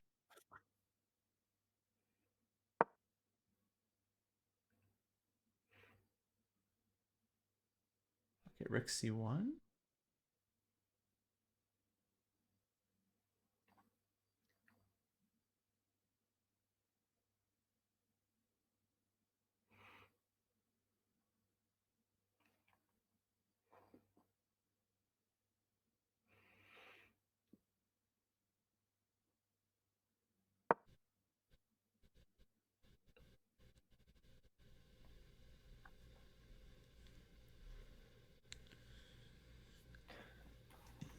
Rook c1 was also kind of my natural choice, just on the basis of X-raying the queen. I get worried that sometimes moves like that seem good, but might be a bit superficial. I think rook c1's fine. I think it's certainly in the plan. White could have also castled, or bishop c2. I think also, I think was okay there. But this is interesting. So knight h5 and g4 from Anushka, and now Rachel. How I wouldn't actually Sure. mind too much with knight f4 giving up a pawn and activating my dart squares. I think she should, yeah. Because the alternative is you lose a lot of time if you just go back knight f6. And on knight f4, um, the idea is like a long-term pawn sacrifice, and then white's king is very unlikely to find safety in the future.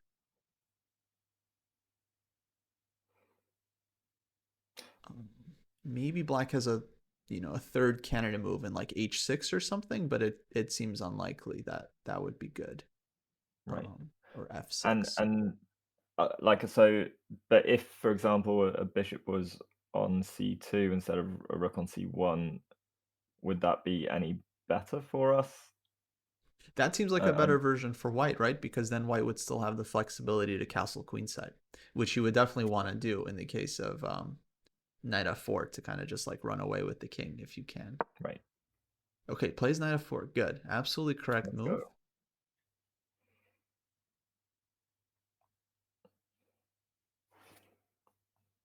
I think it's generally, yeah, generally it's just better to just give up a pawn for some activity versus suffer passively in the king's Indian.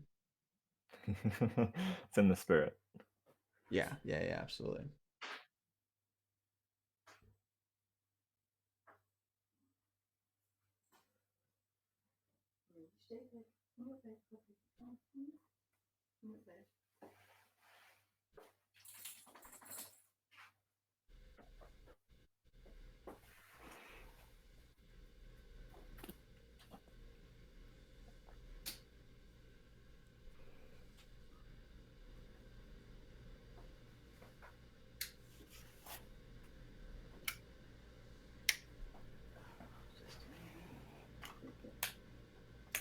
Okay, now white probably should take the knight with their own knight.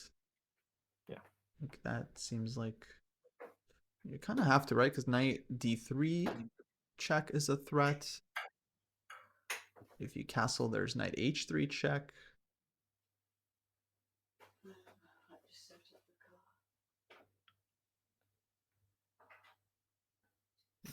basically white has to take.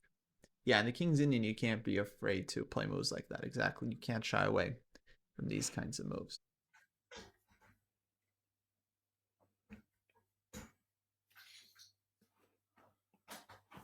I suppose we are also playing Blitz. I forgot that we're quite short on time in terms of like thinking about moves. Yeah, since they don't have to finish the game, I think it's okay. They only have to get to move 20. And it's good to see their instinct. Yeah.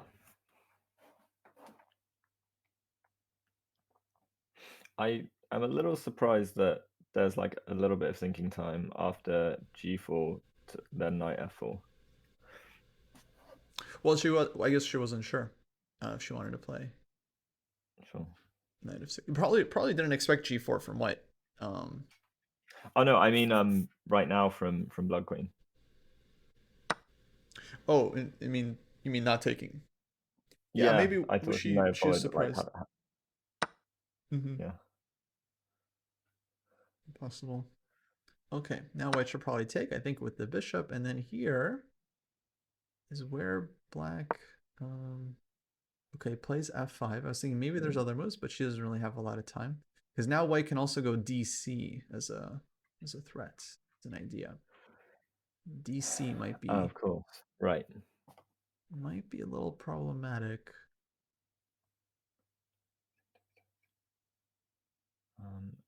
And yeah, everything starts to hang. Yeah.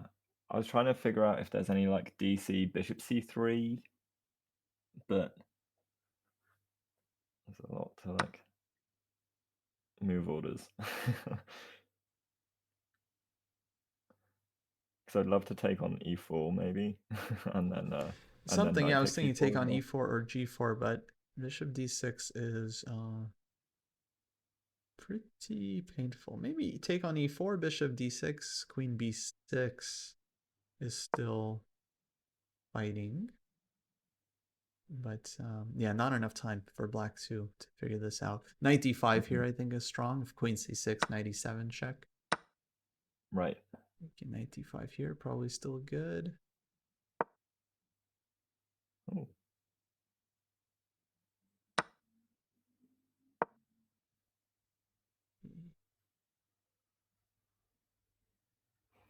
Yeah, these last couple moves don't really don't matter super. The fork. Yeah. What? The fork. Don't get forked. Good. Good. Although it didn't. I thought the knight f6 check for whack for 1 split second. Mm-hmm. Okay, they're still playing. They were supposed to make a draw. Maybe Rachel will no, defend it. I think out of inertia, they don't have enough time. Yeah. To offer a draw. I tried, yeah. Me and Rachel were trying to spar the other day, and then Rachel was just like cannon straight through. She was like, "I think we should play to the end." I was like, "Oh." Yeah, I don't know if queen d5 check there was good for white. Oh, that hangs. Yep. Um. They might be realizing. Oh. Nope.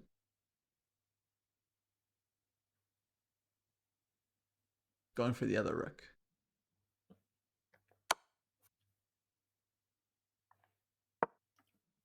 I might. Oh no, they've muted us as well.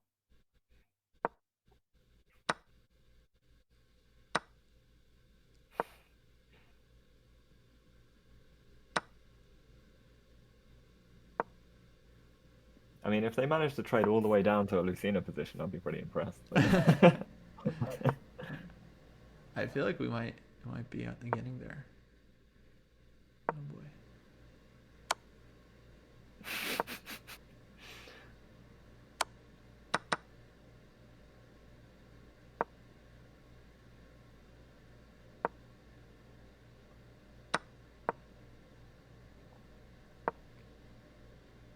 King e3, good.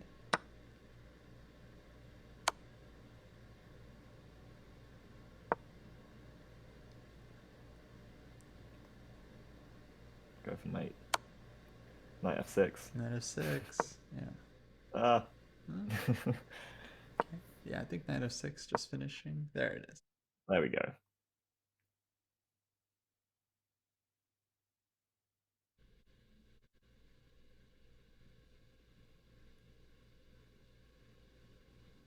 Draw. Ah. Okay. Dude, I hung my rook. Yeah, Like, just True. fully hung. True. but you could have also offered a draw at move 20. Sorry, we should have Oh. offered a draw at some Yeah. point. Yeah. Is that what was happening? Yeah, Yeah. that's I fine. That's forgot. fine. Doesn't matter. Yeah, the idea is like, I mean, you could play out the game, like whatever. But just to give you guys time to like focus on the opening, and so you don't have to worry about like the rest of the game. So what you guys did is correct. You should spend all your time in the opening, because that's kind of like the most important part. And then the rest of it, just is what it is. But let's take a look. I'm back in the classroom. If you guys want to join me there. Okay. I feel like this was Yeah, I pretty just interesting blundered game. the fact that I couldn't play knight f4. So I was like, okay, whatever, I'll just play anyway. It looks like there's some compensation maybe. I thought you were gonna play h6, like knight takes f4, h6, Hmm. bishop, and then g5, and then I was gonna take, and then go knight h5. Wait, here Wait, let me look at it in the classroom. or where? Yeah, here. This is what I thought was gonna happen. Oh, wait. So knight f4. Is it the same classroom still? h6. Yeah, I had to reload. Yeah, same link.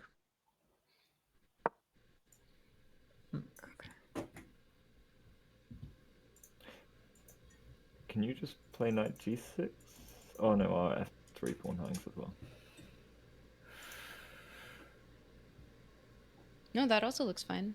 What's wrong with that? Well, I don't know because f3 will. Oh no, we're defending f3. Our bishop's on d1. Yeah.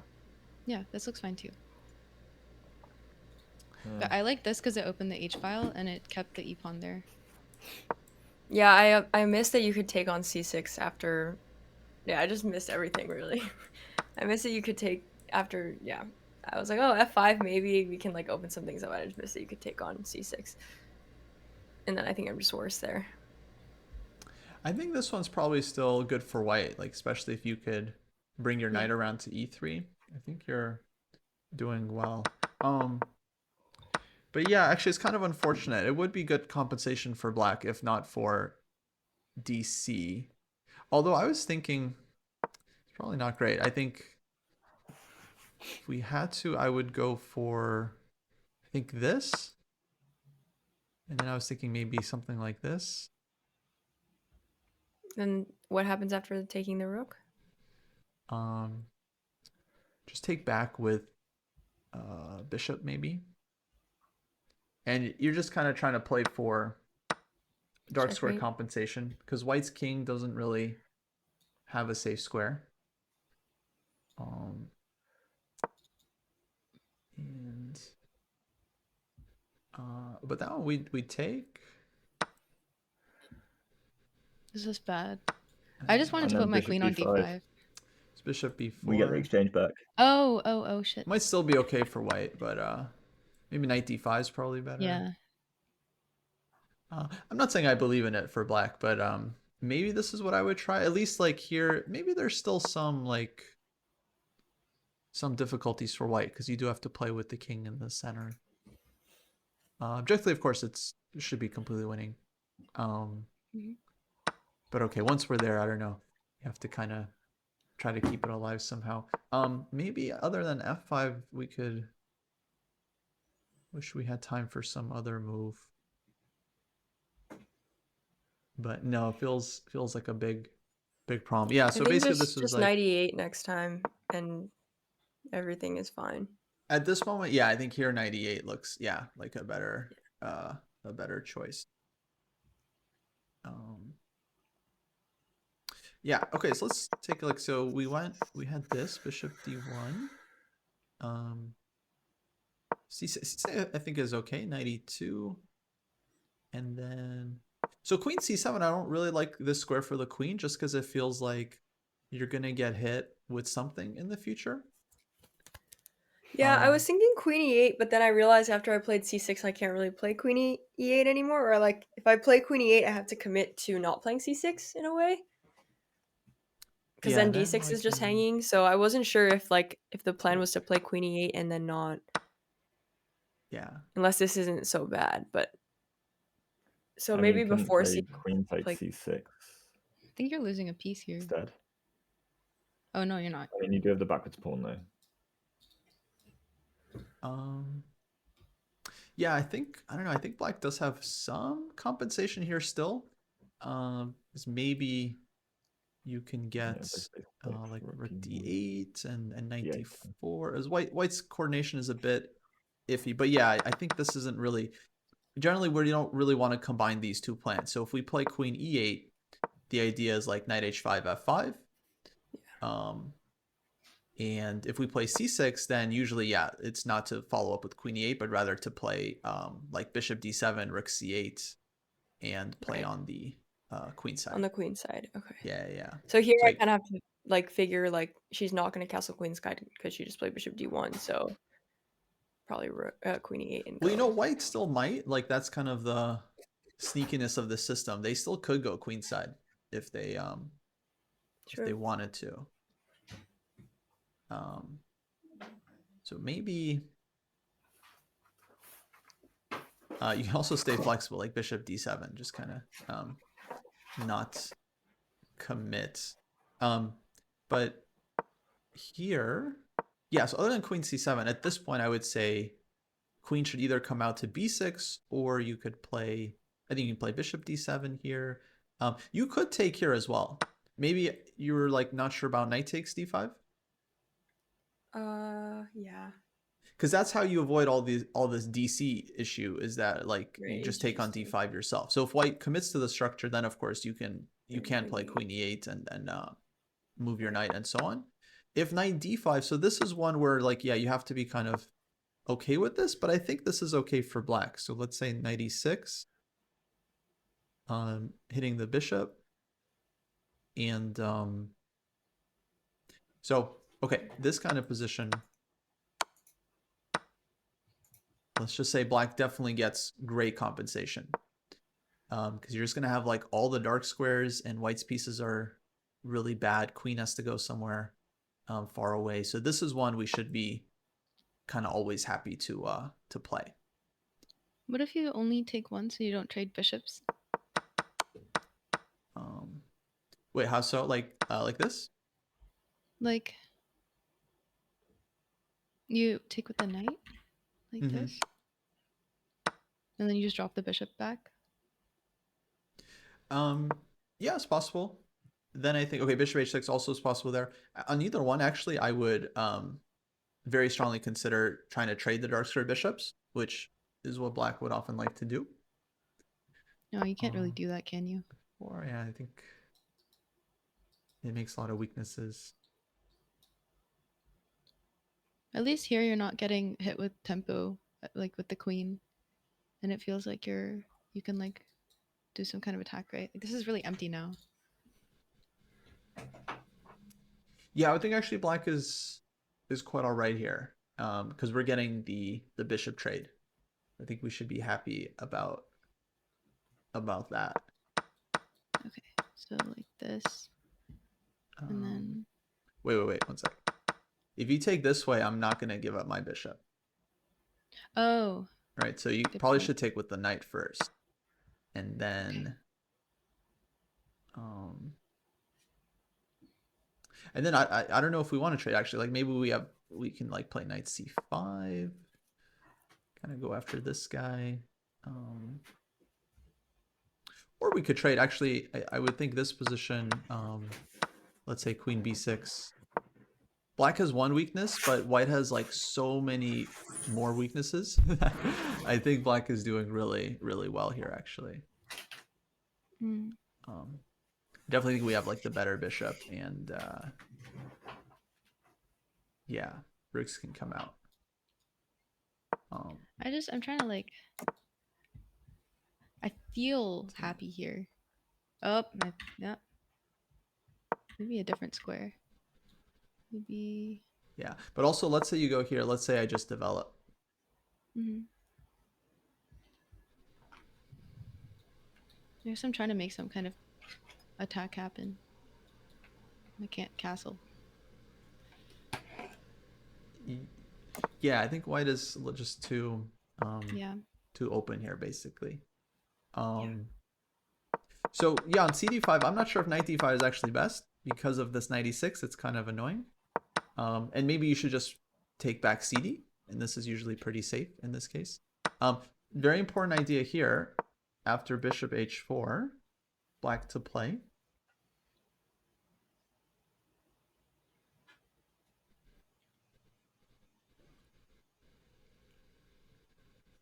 So knight takes e4.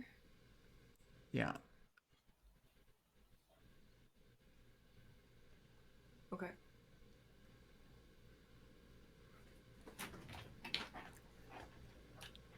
Although, wait, let's make sure. Does this work? Take.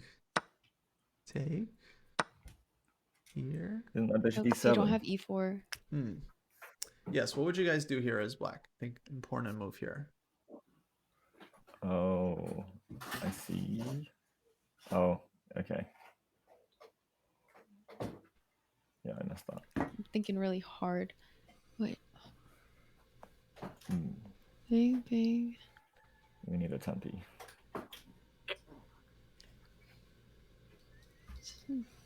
Necessarily.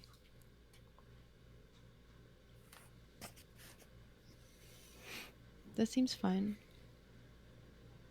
What is that? Black's up a pawn there. You want to go rook What? e8, Yeah. but then king d2. Take your knight. Oh, shoot. Yeah, it's not really attacking So, anything. So yeah, is we it need just a that? tempi. No, but then we Forcing. can't take the bishop back. What's going on? Yeah.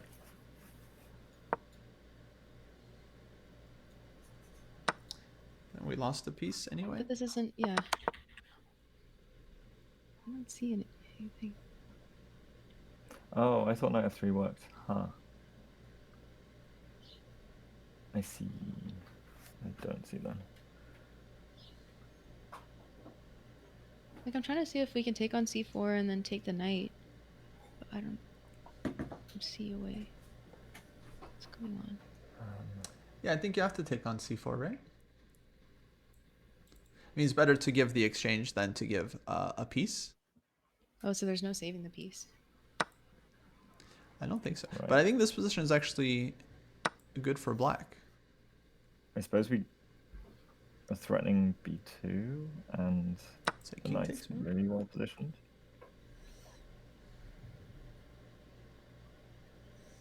I don't think I have a feel for the King's Indian stuff. Kostya's always like, yeah, this seems playable for black. Yeah, me neither, honestly.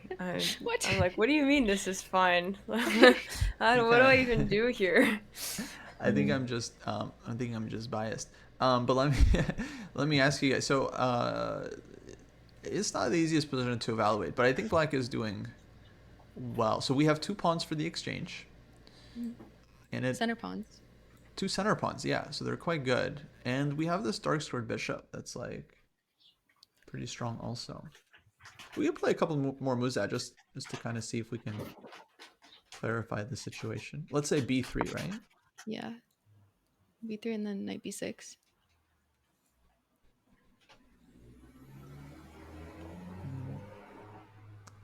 It's very very sharp. Okay, let's say I try here.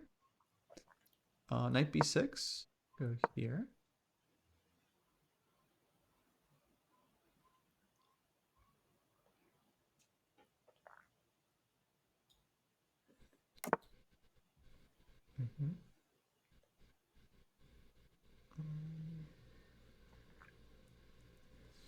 Let's play here.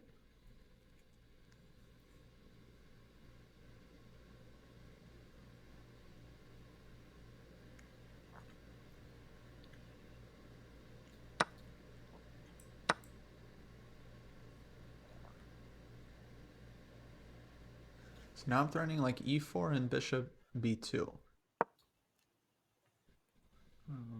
Well, Well, then definitely e4, I think, is gonna be a problem. And knight d3. Oh shoot. Yeah. Yeah, you're right. So maybe rook c1. It was very loosey goosey.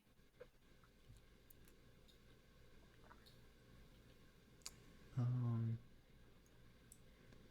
I'd go here.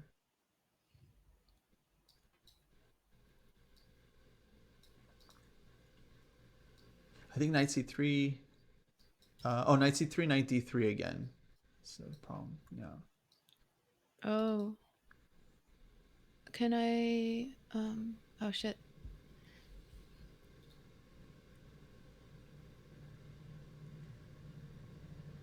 Do you see that like these pieces are just going to be better like from this position? Like how do you see that? Do they have better squares or dark squares? Is that Okay, I think it's like a feeling thing. I mean, so number one, let's be clear. Black is not down material, Mhm. right? We have bishop and 2 pawns for the rook, which is enough. And it's like 2 strong pawns and a really strong unopposed bishop. So I'm not like that worried for black. It's not like I have to find that much compensation here for black. Like I think black's position is kind of just good.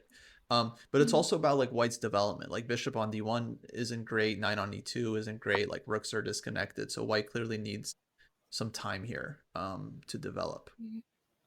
So it just kind of makes me gives me the impression black's position is very like compact and I guess the nice. bishop pair is a lot when you're down in, well, it can be worth like, or can be much stronger when you're down in exchange than if you had 2 knights and a bishop. Yeah, dark square bishop I think here's right, quite strong. Okay. So this one, let's see. I would first try here. Maybe greedy. But I feel like I can get out with knight d3 check or with a4. So I feel like we have enough resources here to get away.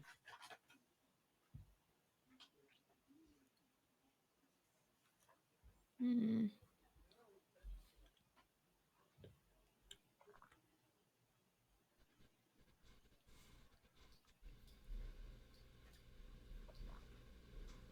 feel like we have to castle.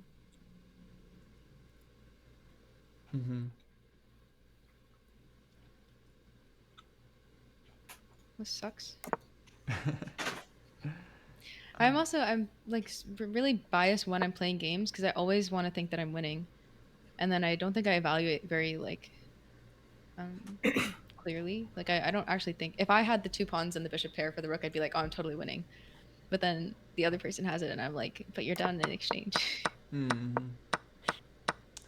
it's good to believe in yourself.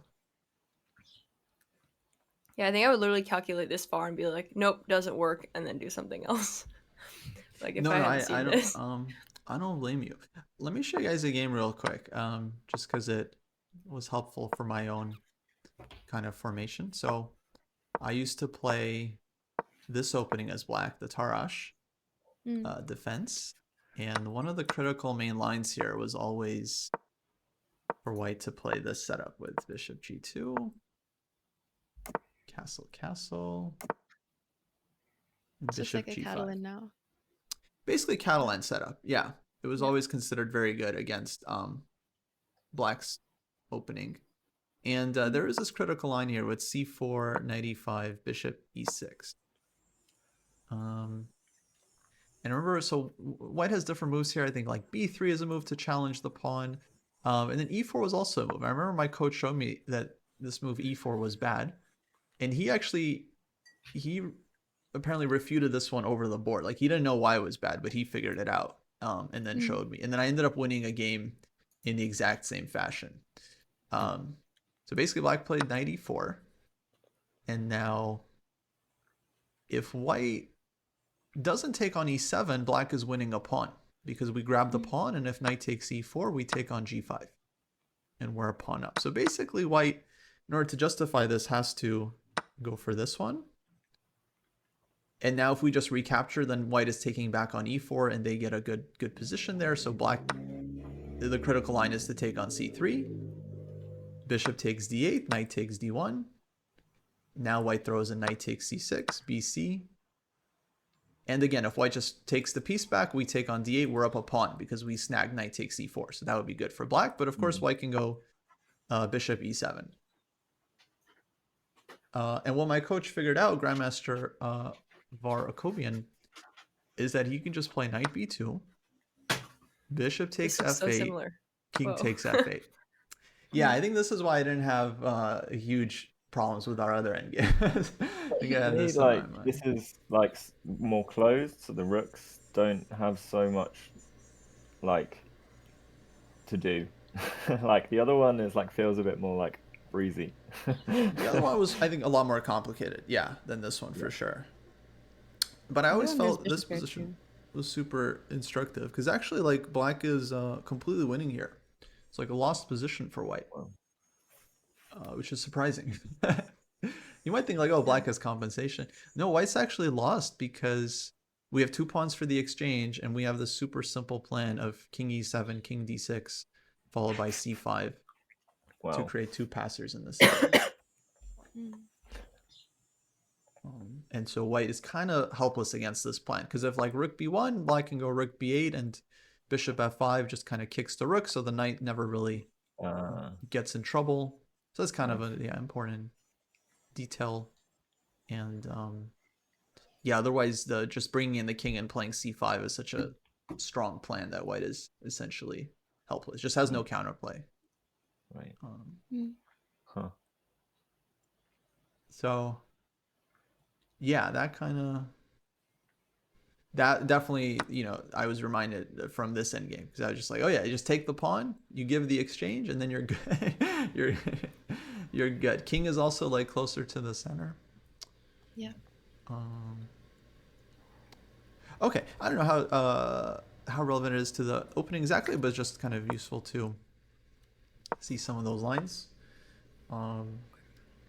In the game, after we had queen c7, I think rook c1 was very logical. Me and Matt were talking maybe bishop c2 is a little more flexible because then you can still castle queenside if you wanted. But I think rook c1 is mostly fine. You could also castle kingside too.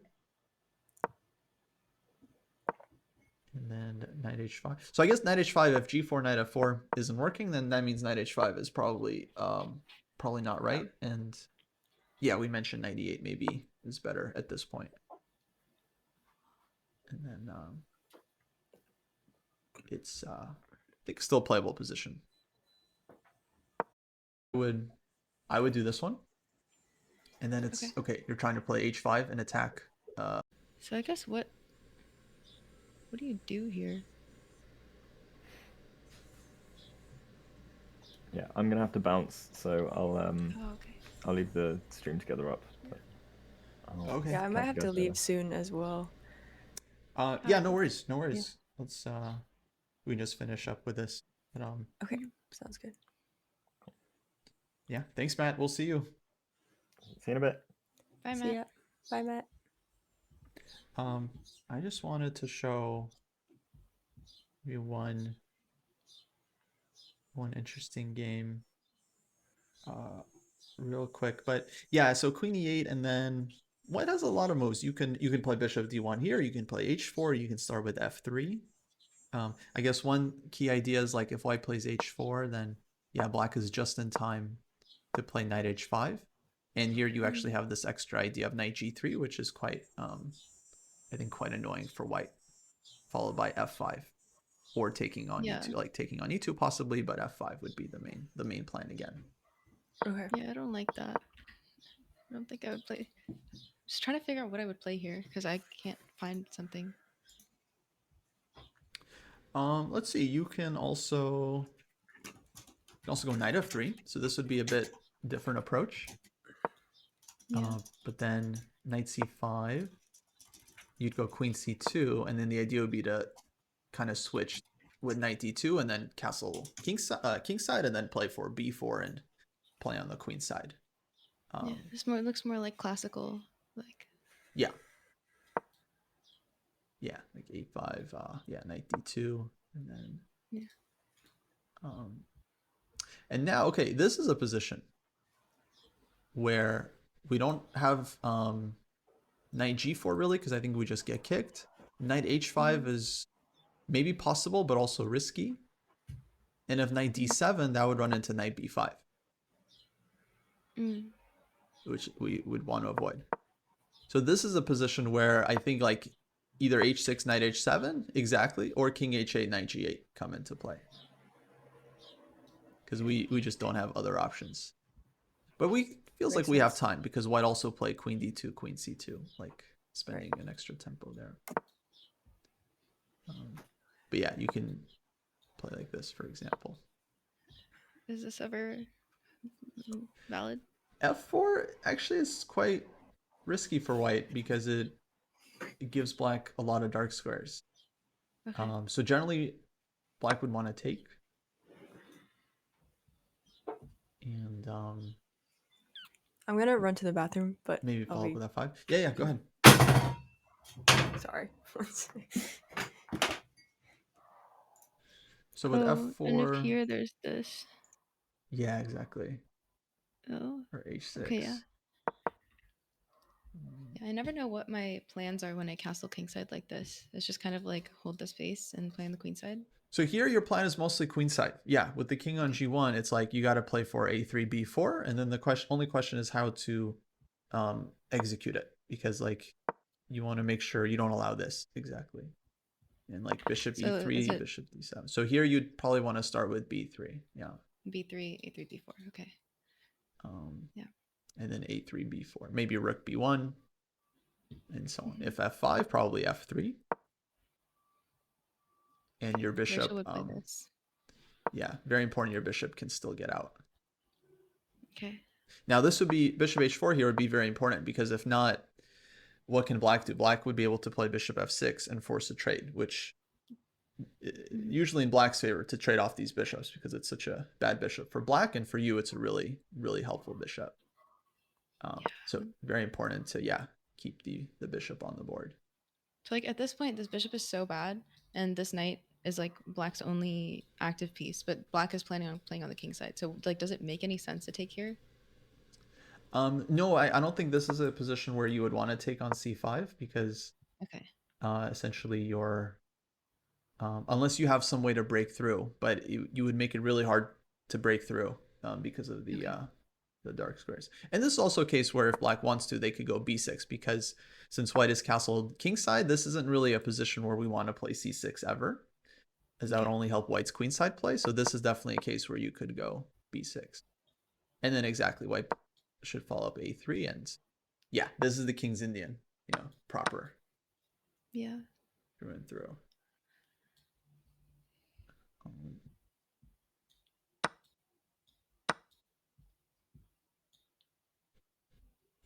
And yeah, these positions are of course super complicated. Okay, I just wanted to show maybe one brief excerpt that I thought was, I think everyone should know. Okay. So this is a game where white started with h4 instead of queen d2, which is also playable. I'm sure has its nuances. Black played e5, d5, and went h6, bishop e3, and knight c5. Hitting this one. And then again, the idea is like if f3, then black gets knight h5. So black is trying to kind of provoke f3 so that they can get knight h5 and then can start jumping, and this would be nice for black. So white played queen c2. Here black goes c6, h5. And this was played by Grandmaster Ilya Smirin, who is a very, very strong King's Indian player. One of my absolute favorite players of all time, because he just incredibly creative and had many, many brilliant King's Indian games. And this was one of them. I really like the concept he comes up with. So here he goes queen a5. So just ignoring hg, because he's threatening the e pawn, which is going to give him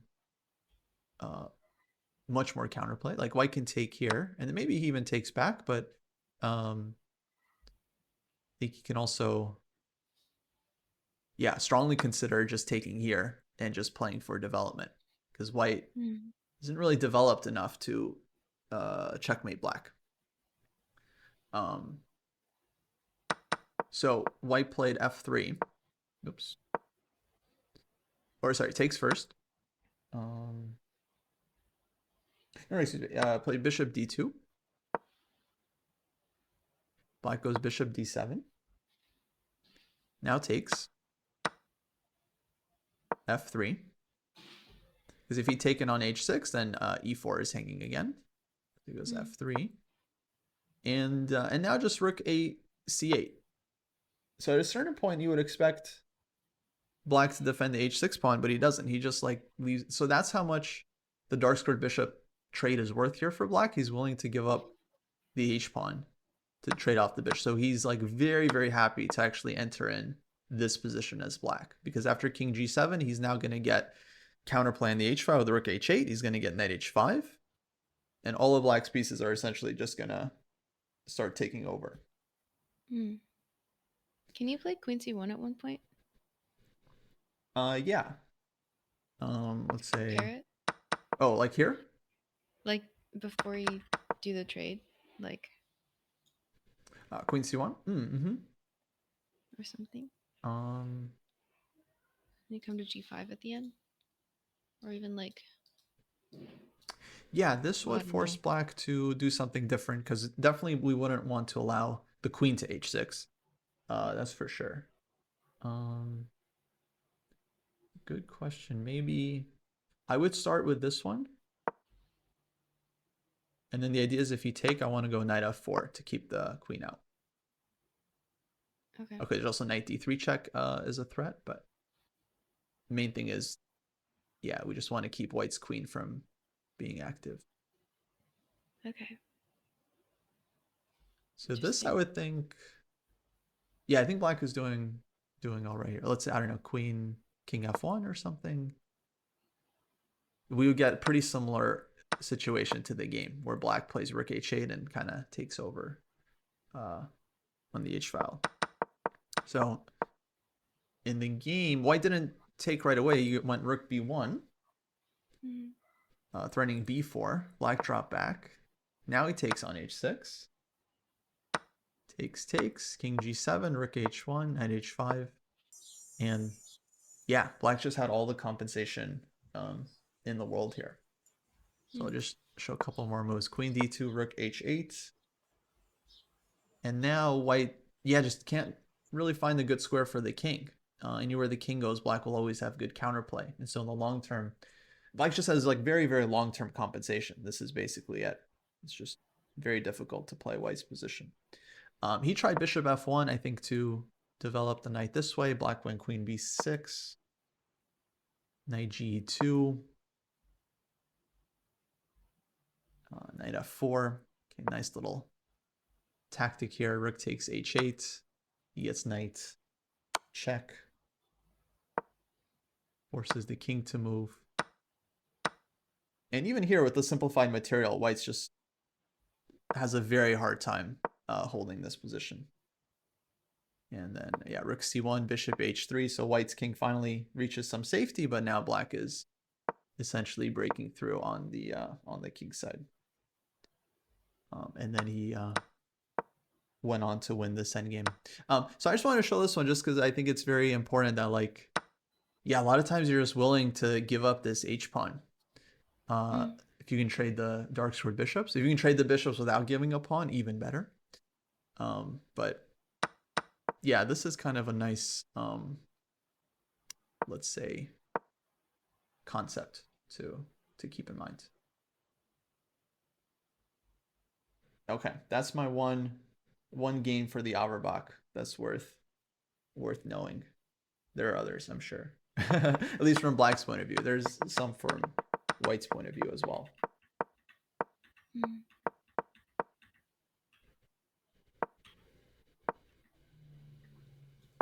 This is this. So I queen d2 first is probably. Oh wait, Rachel, you're muted, I think. Oh, Can you hear me now? Yes.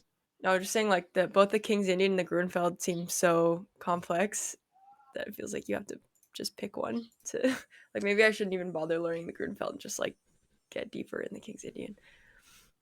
Yes, they are quite complicated. I would say it's kind of hard to learn both. Yeah. Yeah. What many players do is they learn one until they feel comfortable, and then they add a second option once you feel like really solid Yeah. with one, which I think makes sense because then you can pick and choose. Yeah, Or you can choose a second option that's like less chaotic. Let's say you want to have like a sharp option, and then maybe you want to have a solid option. Right. That you want to play. Me, I don't want to play any other. I just want to play the King's Indian every game. So I don't really. I don't. I just don't have a second choice. Well, I need to look at some of your King's Indian games, Kostya. Take a look at the course. Actually, I think there's lines in there, but there's also model games that I think will be really helpful. That are Okay. annotated, and Sick. and then the puzzles I think would be super helpful. Yeah, no, I'm definitely gonna do those before the tournament. As well. And then okay, I might have some games uploaded myself. If you look at my profile, you might find some, but I don't know if they're gonna be high quality. I'll be honest, every once in a while, sure. But it's a tough opening. It's fun though. Yeah. A lot of fun. It is fun. Yeah. And from White's point of view, okay, it's hard to work on an opening from both sides, but from White's point of view, I think Auerbach again actually is quite a nice choice because it's not the most common these days. So I don't think your opponents are going to be well prepared for it at all, which is nice. And so yeah, just having this experience. Eventually, you can switch around. So with your Auerbach experience, you can also play like the H3 King's Indian, which is similar because there you also kind of castle queenside. So at some point you can deviate with white as well if you feel like you're sick of it. yeah. But yeah. I love the Auerbach. I have 100% win rate over the board with the Auerbach. Oh, bravo. Okay, then yeah, there's I've no only played 2 games, but no reason to no reason to I change. haven't played a lot of chess. Nice. No, I think it is. I think it is a very, very decent choice. So that's good. Yep. Cool. Alrighty. Well, I think that's probably good for today. Okay. Thank you so much, Kostya. Yeah. This is super thanks, helpful. Kostya. Yeah, I'm gonna look at this again at some point before the tournament as well. Yeah, absolutely. I'm pumped for you guys. It's gonna be super fun. Yay. But yeah, I think probably gonna be it. I gotta like pack next 2 days and Yeah. Yeah. get ready. I haven't even thought about packing. Same. So. We have to, Instagram outfits. Oh That's god. what I'm thinking about. Oh god. No, I'll do Matt's reel. Everyone else can. No. The tournament starts, or I guess we don't have the shared chat anymore. But someone in my chat was asking, or Take 3 times in my chat was asking when the tournament starts. So it starts on the 22nd. But there's a boat cruise blitz cruise on a boat the night before, where we're all gonna get drunk the night before the tournament. But it's fine. I'm abstaining from alcohol until the tournament is over. That's that's one of my things. I'm gonna take it. I'll take it easy probably. First round is 7 p.m. But I mean, Yeah. yeah. Last night is always Beer super too fun. won't hurt, Yeah. Yeah. But it is 1 round per day, which is great. So Yeah. That's very nice. Super chill. Yeah. Okay. Sweet. Awesome. Alrighty. Well, folks, I think that's gonna Thank do it you. for the stream. Okay. All right. Thanks, Who should everyone. we Watching, Raid? supporting. Let's find someone to raid. Key Whiskey's on. Oh, okay. Yeah. Yeah, sure. Let's raid her. Okay. Cool. Hey. Cool. Sounds good. Oh, we don't follow her. All right, we'll follow her. Oh, Awesome. show she loves tempo. Thank you for the raid. I didn't see. Or is that even? I don't even know if that's our raid. That was probably someone else.